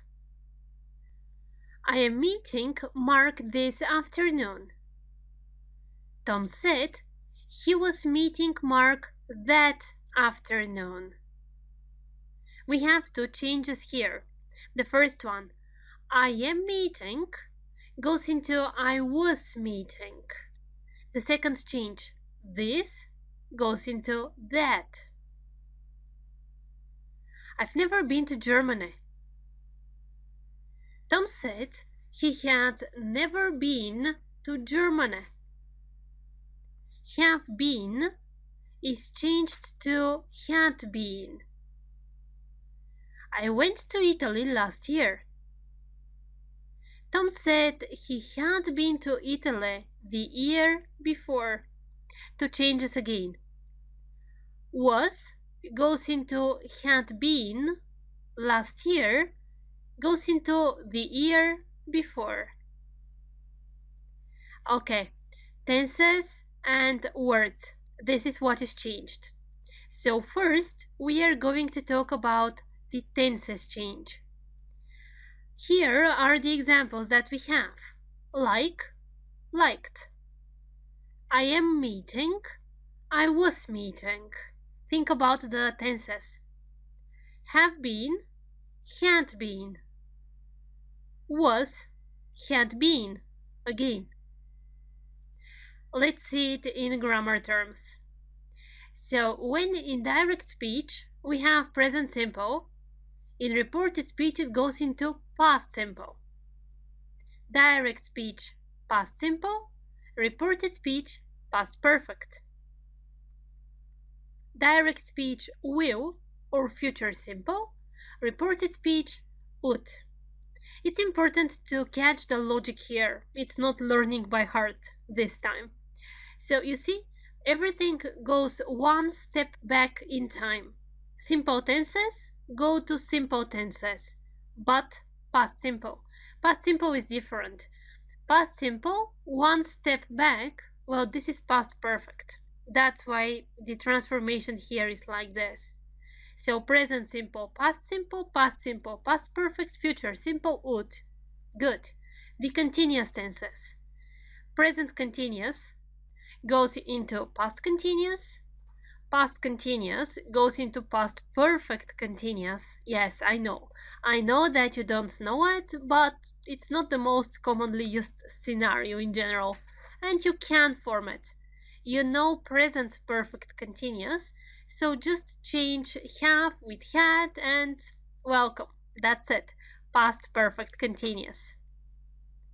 The other change, present perfect goes to past perfect, and past perfect stays past perfect. These changes, theoretically, please write them down. It's important first when you start studying grammar, first to be sure of the rules. And when you learn the rules, after that, to be able to use them freely. Exercises. So at this stage we have only one exercise, so we are going to pass through the answers in this video. Check the PDF by yourselves. And we are starting. Turn into reported speech, of course. I like shopping, she said. You start with she said. She said, she, and after that, present simple goes to past simple. She said she liked shopping. I'm going to the office, he said. He said he was going. Be goes to the form in the past, so is, was. He said he was going to the office. I'll be back home in a minute, she said. She said she would be back home in a minute. Will, would. I finished my homework, he said. He said he had finished his homework. I've seen you somewhere, she said. She said she had seen me somewhere. Present perfect, past perfect. I'd finished when you came, she said. Be careful here. I'd finished, had finished. In reported speech, past perfect stays past perfect, which means she said she had finished when I had come. Past perfect in both scenarios. That was just the beginning, and it's really important to understand and to remember the basics. Tenses. Present simple, past simple, past simple, past perfect, will, would, present continuous, past continuous, past continuous, past perfect continuous. Okay? And after that, present perfect, past perfect stays past perfect. Yes, I know them. The idea here is to catch the logic. After that, it's not memorizing by heart, it's just logical thinking. See you in the next video. Reported speech, second part. Well, so far we spoke about the change in tenses. And I told you that it's not only tenses, it's words as well. So let's check some more examples. This time we will put the emphasis on the words change. Examples. I'm seeing the doctor this afternoon. Tom said he was seeing the doctor. You know this one, present continuous goes to past continuous. That afternoon. This goes into that. I lived in Spain last year. Tom said he had lived in Spain the year before. The year before. And that's not everything. Here's a list of some of the words that get changed in a reported speech. So, here goes into there. Now, then. Today, that day. Yesterday, the day before. Tomorrow, the next or the following day. This goes into that. These, those. Ago, before. So memorize these words. It's the same as with tenses. If you don't know the basic rules, it will be difficult to master something after that. It will be difficult to start using it correctly. Practice by the exercise. It's attached in the PDF, so you are doing it by yourselves and we are checking it. And here the answers are. I wanted to call you yesterday, she said. What you need to be careful about. First, we have a change in tense. Second, we have a change in word. She said in the first sentence, past simple, so past perfect. She said she had wanted to call him yesterday goes into the day before. I'll come tomorrow, he said. He said, I will come, so will goes into would. He said he would come the following day. Tomorrow goes into the following day. We've never seen these children, they said. They said they had never seen, so past perfect, those children. These goes into those. I met her an hour ago, she said. She said she had met her before an hour. So tense, past simple goes to past perfect, ago goes to before. And you see there is a change in the words order. She said she had met her before an hour. I saw you today, she said. She said, past perfect, she had seen me. Today goes into that day. My sister arrived an hour ago. She said her sister, past simple goes to past perfect, had arrived. Ago goes to before an hour. Be very careful when you speak, when you write, when you try to retell somebody something. Tenses, words. And let's now check some other structures. Yes, that's not everything. You're right. So see you in the next video. Reported speech again. Reported speech, and this time we are continuing with questions. Or in other words, let's see how we will retell somebody else's questions. Two types of questions, two types of structures here. Once at a time, starting with everything. Do you like jazz music? He asked me if I liked jazz music. So, do you like, or general question, was transformed if you liked. Have you been to Russia? He asked me if I had been to Russia. Have you been? If you had been. Look at these two examples again. So, what's the common thing? When you ask a general question or a question which has yes, no answer, then you use if. He asked me if. After that, you form the normal statement sentence, the normal affirmative sentence, and all of the rules that you know about the tenses are applicable here. So, do you like jazz music? Present simple. In the question, it needs to go into past simple. Because it is a general question, the transformation starts with if. He asked me if. And after that, past simple. If I liked jazz music. Second sentence. He asked me, general question again. Because of that we use if.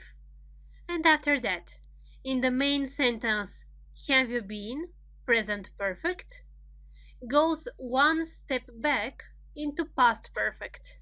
If I had been to Russia. But there is another type of questions. These are the questions that start with the question words, with the WH words. When did you move to England? Well, in this situation, we use a different structure. He asked me when I had moved to England. When did you move goes into when you had moved. Another example. What do you know about this story? He asked me what I knew about that story. So, what do you know goes into what I knew. Look at these two sentences again.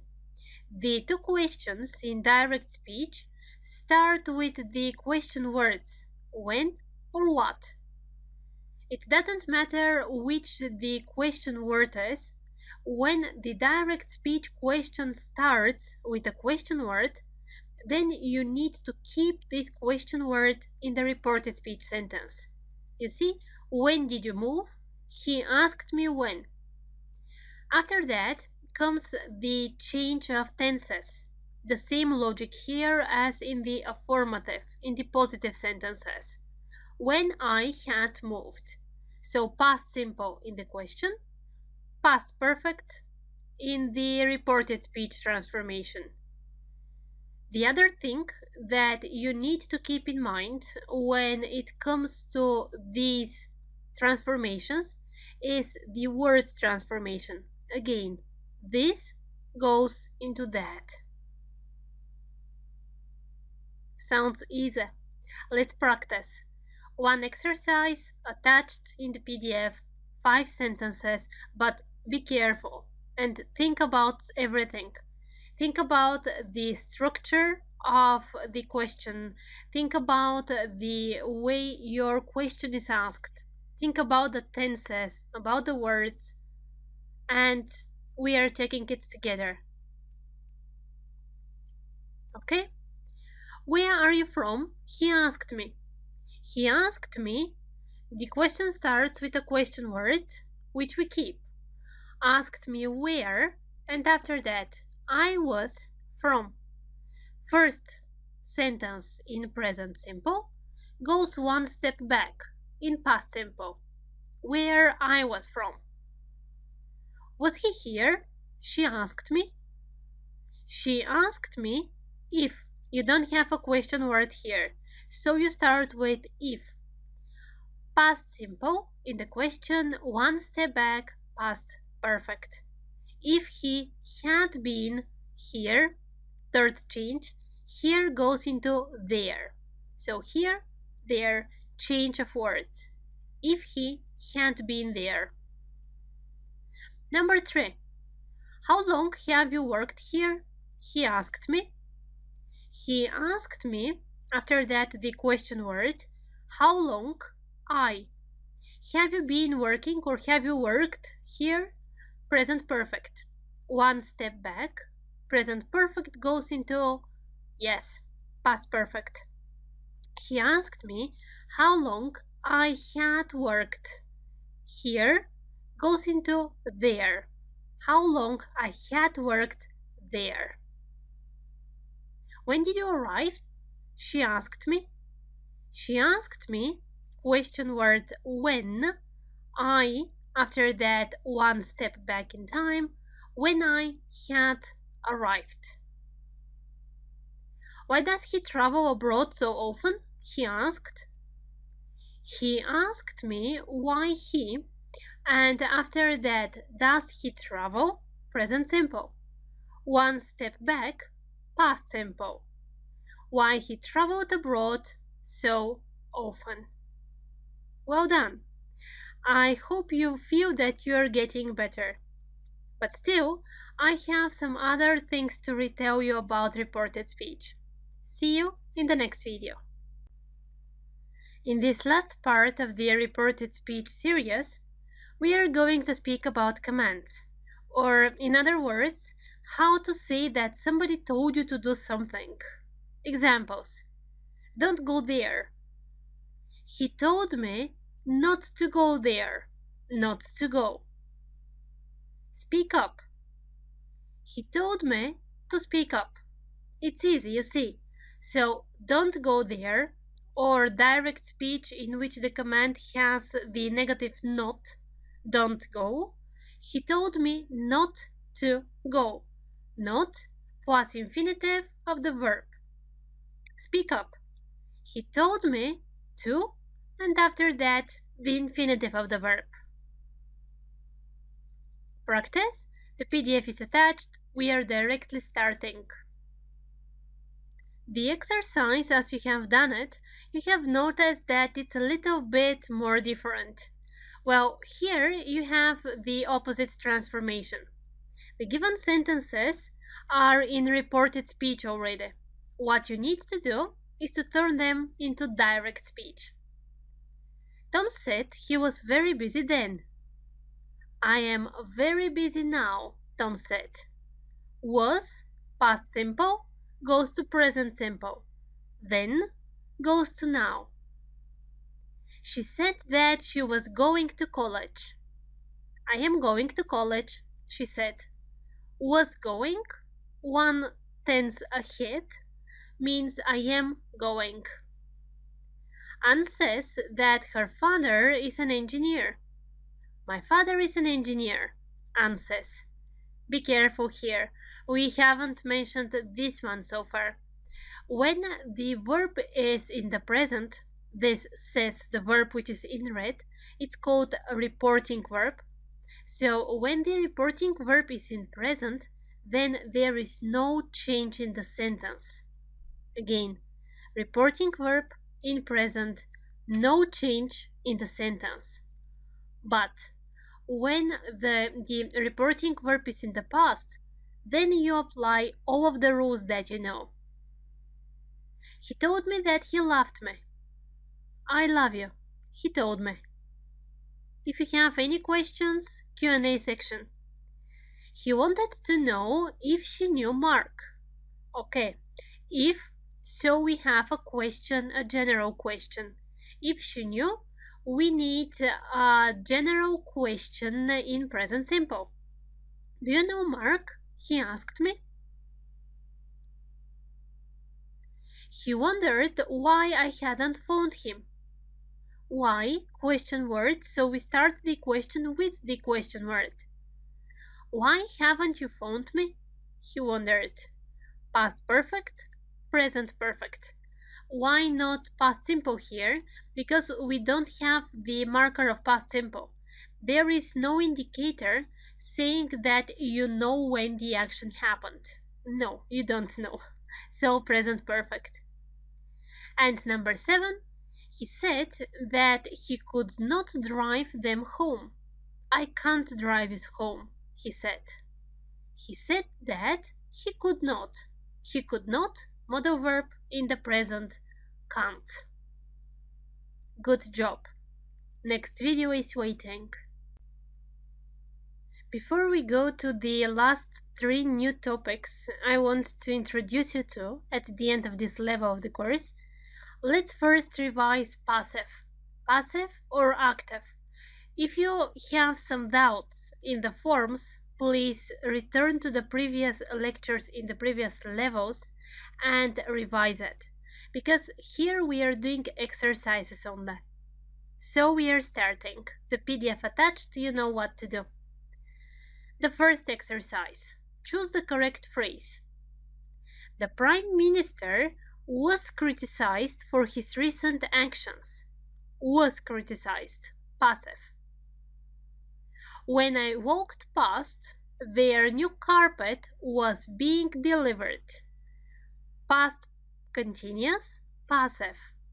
When I walked past, the carpet was being delivered.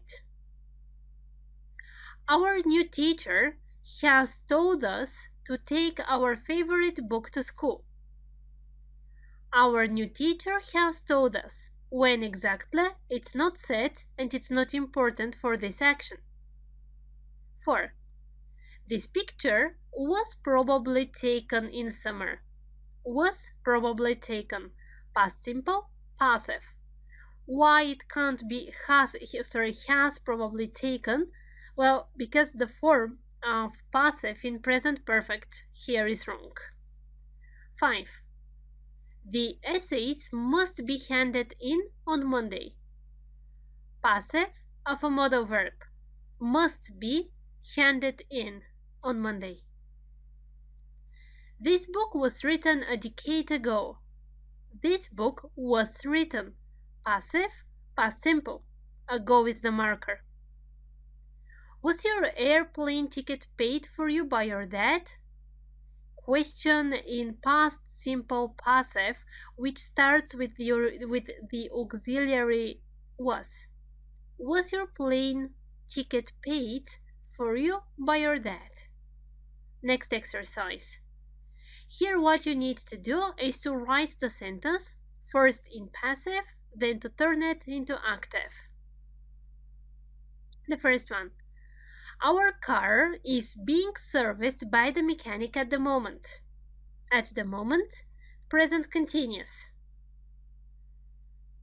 Passive, now active. The mechanic is servicing our car at the moment. The second one. A man was shot last night. Last night, past simple. Was shot. Okay? Passive. Now inactive. Someone shot a man last night. Active. Next. This photo was taken by my dad last week. Past simple, passive. My dad took this photo last week. Past simple, active. The dog is being given an injection by the vet. At the moment. How we understood which tense to use? By the first sentence given. Can't speak now.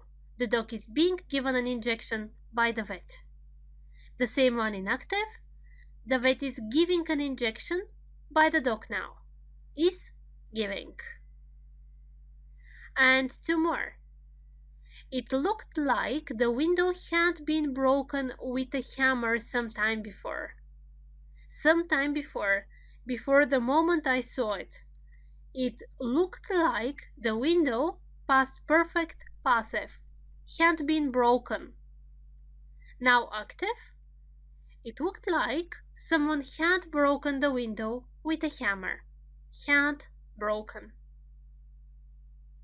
He hasn't been noticed by anyone yet. Yet, present perfect, as there is only one action in the sentence. The same one in active. No one has noticed him yet. Okay, that was just to help you revise what you know, because it's very important to repeat the new information. Otherwise, you will start forgetting. And if you are not sure about the basics, about the grammar rules, then you will not be able to speak fluently. And this is our aim, to make you speak. See you in the next video. Defining and non-defining relative clauses. This is what we are going to speak about right now. In fact, it just sounds a little bit more complicated. It's easy when you catch it, as everything else. And again, we are starting with an example. The woman who we met yesterday is my aunt. Another example. Yesterday I visited my aunt, who is a vet. And let's compare these two sentences in their, pay attention, punctuation, because this is the first time in which the meaning of a sentence that we are checking is going to be defined by the punctuation used. So, the woman who we met yesterday is my aunt. No commas here. Who, you know, who is used when you speak about people.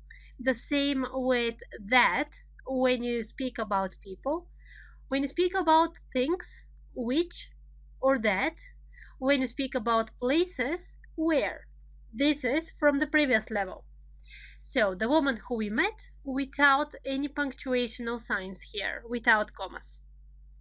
After that, yesterday I visited my aunt who is a vet. So this time there is a comma. And why this one is so important? Well, because when you don't put commas, you say that the information is important.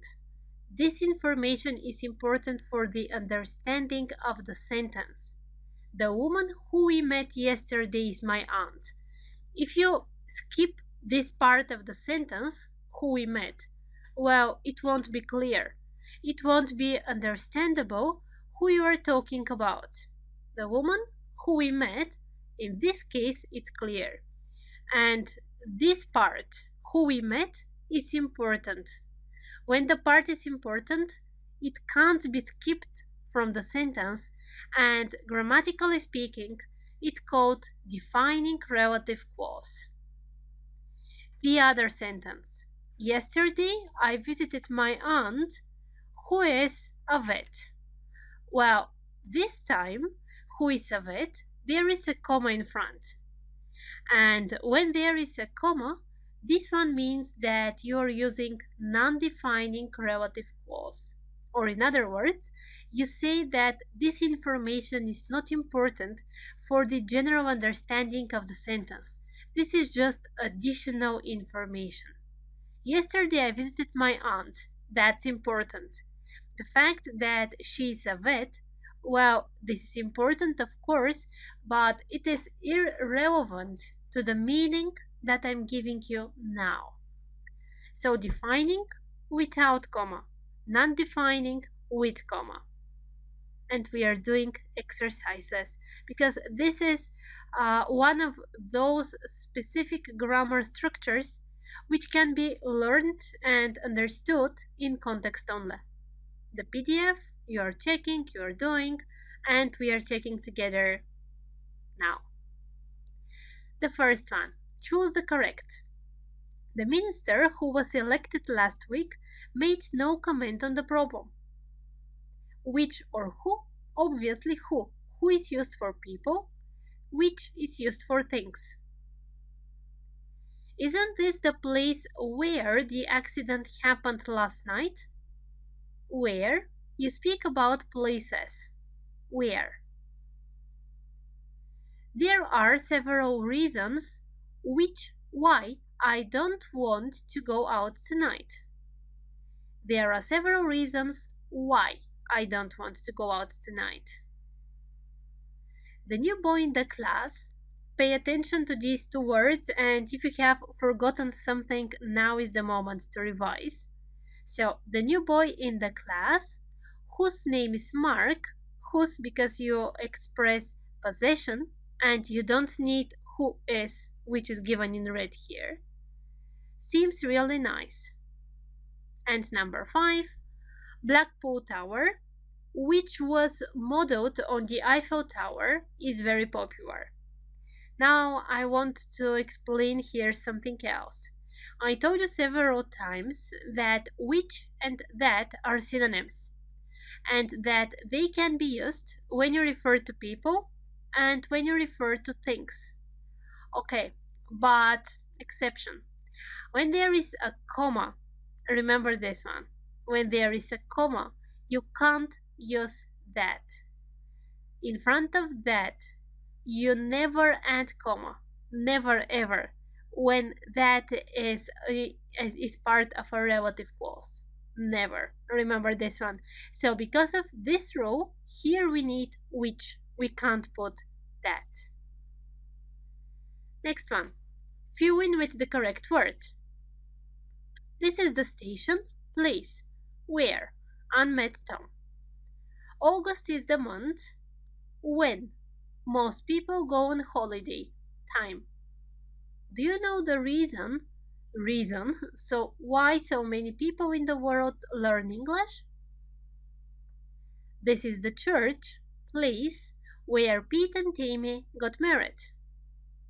Edinburgh is the town, place, where Alexander Bell was born. The 25th of December is the day, time, when children in Great Britain get their Christmas presents. About these linking words again. Where, places, when, time, why, reason, who or that, people, which or that, things. And you're careful about the comma. If there is a comma, never that after this. Last exercise. You need to combine the sentences with a relative clause. So here you need to be careful if the information is important or not. Prince Charles is heir to the throne of England. His wife was Princess Diana. Well, of course, the information that Princess Diana was the wife of Prince Charles is important. But up to the main meaning of the sentence that Prince Charles is the heir to the throne, this is irrelevant. Because of that, we need the commas. The euro replaced a lot of national currencies. It was introduced in January 2002. Here it depends on you. If you want to say that this information is important, you do not put commas. If you want to say that it is irrelevant, you put them. Friends ran for 10 years. It's my sister's favorite series. So here we decide that the main information is that the serial movie ran for 10 years, which means that the information about my sister's tastes are kind of irrelevant. And because of that, I just want to separate them with commas, which is my sister's favorite series. 1984 was written by George Orwell. His real name was Eric Blair. So the main information in this sentence is that the book was written by George Orwell. The fact that he wrote it under a nickname is irrelevant. Because of that, you put the comma. I told you, it's one of the grammar structures that is easy to understand in context. Good. 2 more to go, and we are ready with the level. See you in the next lecture. There is one more type of questions that we haven't spoken about so far. They're called question tags. and they're quite easy and they're quite useful. So let's pass through them. Examples. It's cold outside, isn't it? The movie starts at 8, doesn't it? So first examples, as always, after that I'll explain you everything. You didn't forget your umbrella, did you? The three sentences again. It's cold outside, isn't it?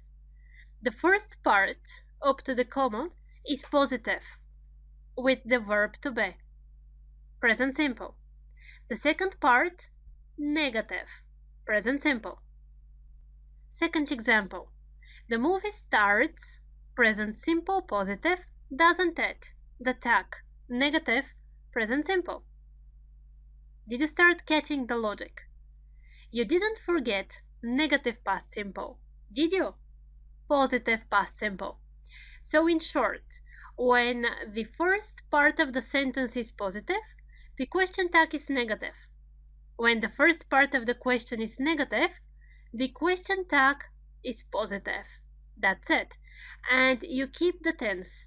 Of course, you do already need to know the tenses in English. Let's practice. PDF attached. We are checking the exercises now. Tom is keen on sport, isn't he?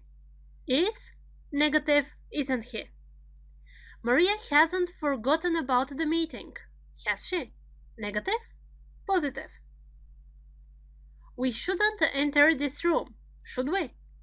We shouldn't, negative, tag, positive, should we? Let's ask someone for directions, shall we?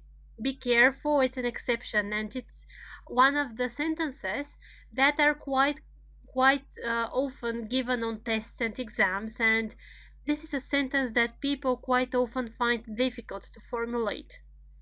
Let's ask someone for directions, shall we? Just stop for a minute and listen to me, will you? Again, be careful, just stop. So here you're giving a command, and when you give a command in the question tag, you need to form it on this way. You need future simple. Somebody will help us, won't they? Will help, positive. Won't they, negative. There weren't any problems, were there?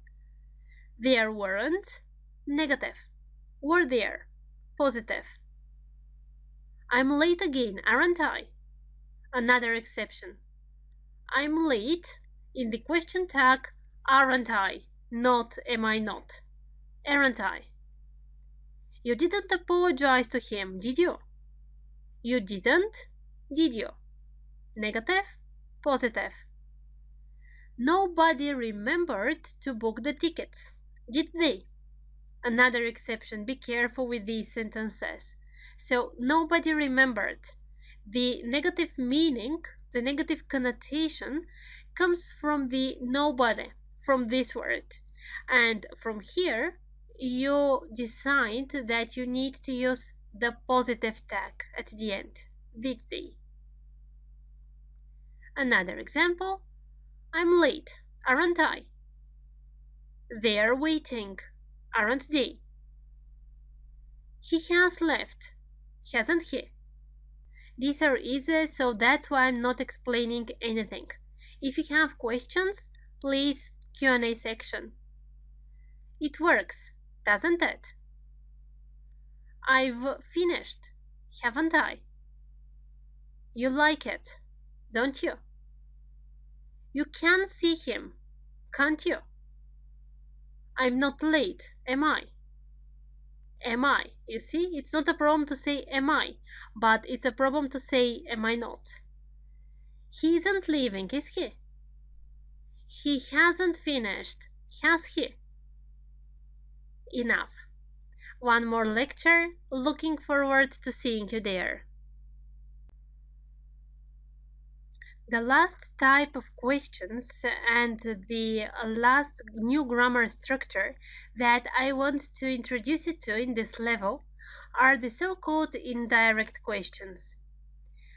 As grammar structures, they are quite similar to reported speech.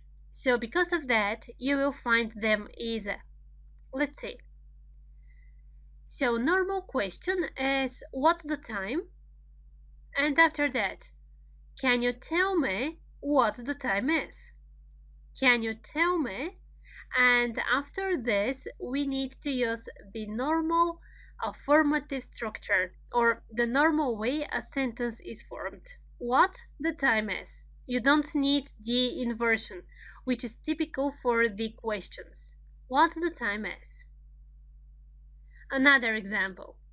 When does the shop close? When does the shop close? Can you tell me? And you see, here in fact, in this first part, is taken the question structure. Can you tell me? Inversion is here. Question is here. After that comes the normal affirmative structure.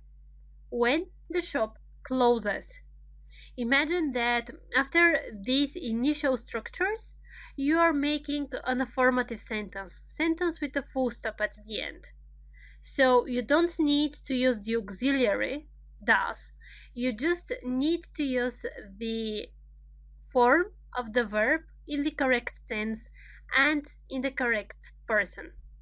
Am I late? Can you tell me if I am late? In the previous two examples, when the question started with the question words, you needed the question words in these transformations. Here, the question starts with the general am I, or this is a general yes-no question. Because of that, when you make the indirect question, you need if as a linker. If and the same rules applied after that. And one more example. Does the train stop here? It's again yes-no question, so you're following the rule from the previous example. Can you tell me if the train stops here? Exercises. PDF attached, doing exercises, and explaining everything again. Let's do it. Start with can you tell me? Where does he play football? Where does he play? Starts with where, with the question word. After that, present simple. Can you tell me where he plays football? No inversion needed, just normal sentence formed. Does he live in London? Can you tell me if as a linker and present simple after that, if he lives in London. Are you hungry? Can you tell me if, because you have a general yes-no question, if you are hungry? What is that? Can you tell me what?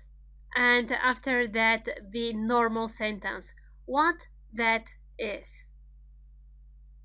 Do they work in the USA? General yes-no question. Can you tell me if as a linker, present simple, if they work in the USA. Same instructions. Write sentences starting with can you tell me? Can you tell me when you met? Can you tell me if he is a vet? Can you tell me where the party is? Can you tell me what he does at the weekend? Can you tell me if the children are on holiday this week? So, what you need to remember with these questions is that first you're careful about the question word. After the question word, you're careful about the tense, and you remember that you need to structure everything as an affirmative sentence or sentence with a full stop. Well done. I don't know if you realize it, but you have already learned a lot, really. Just imagine from where we started, almost from the alphabet, in fact. And now we are speaking about indirect questions. I'm proud of you. See you in the next level, not only in the next lecture. Next level, B2. See you there.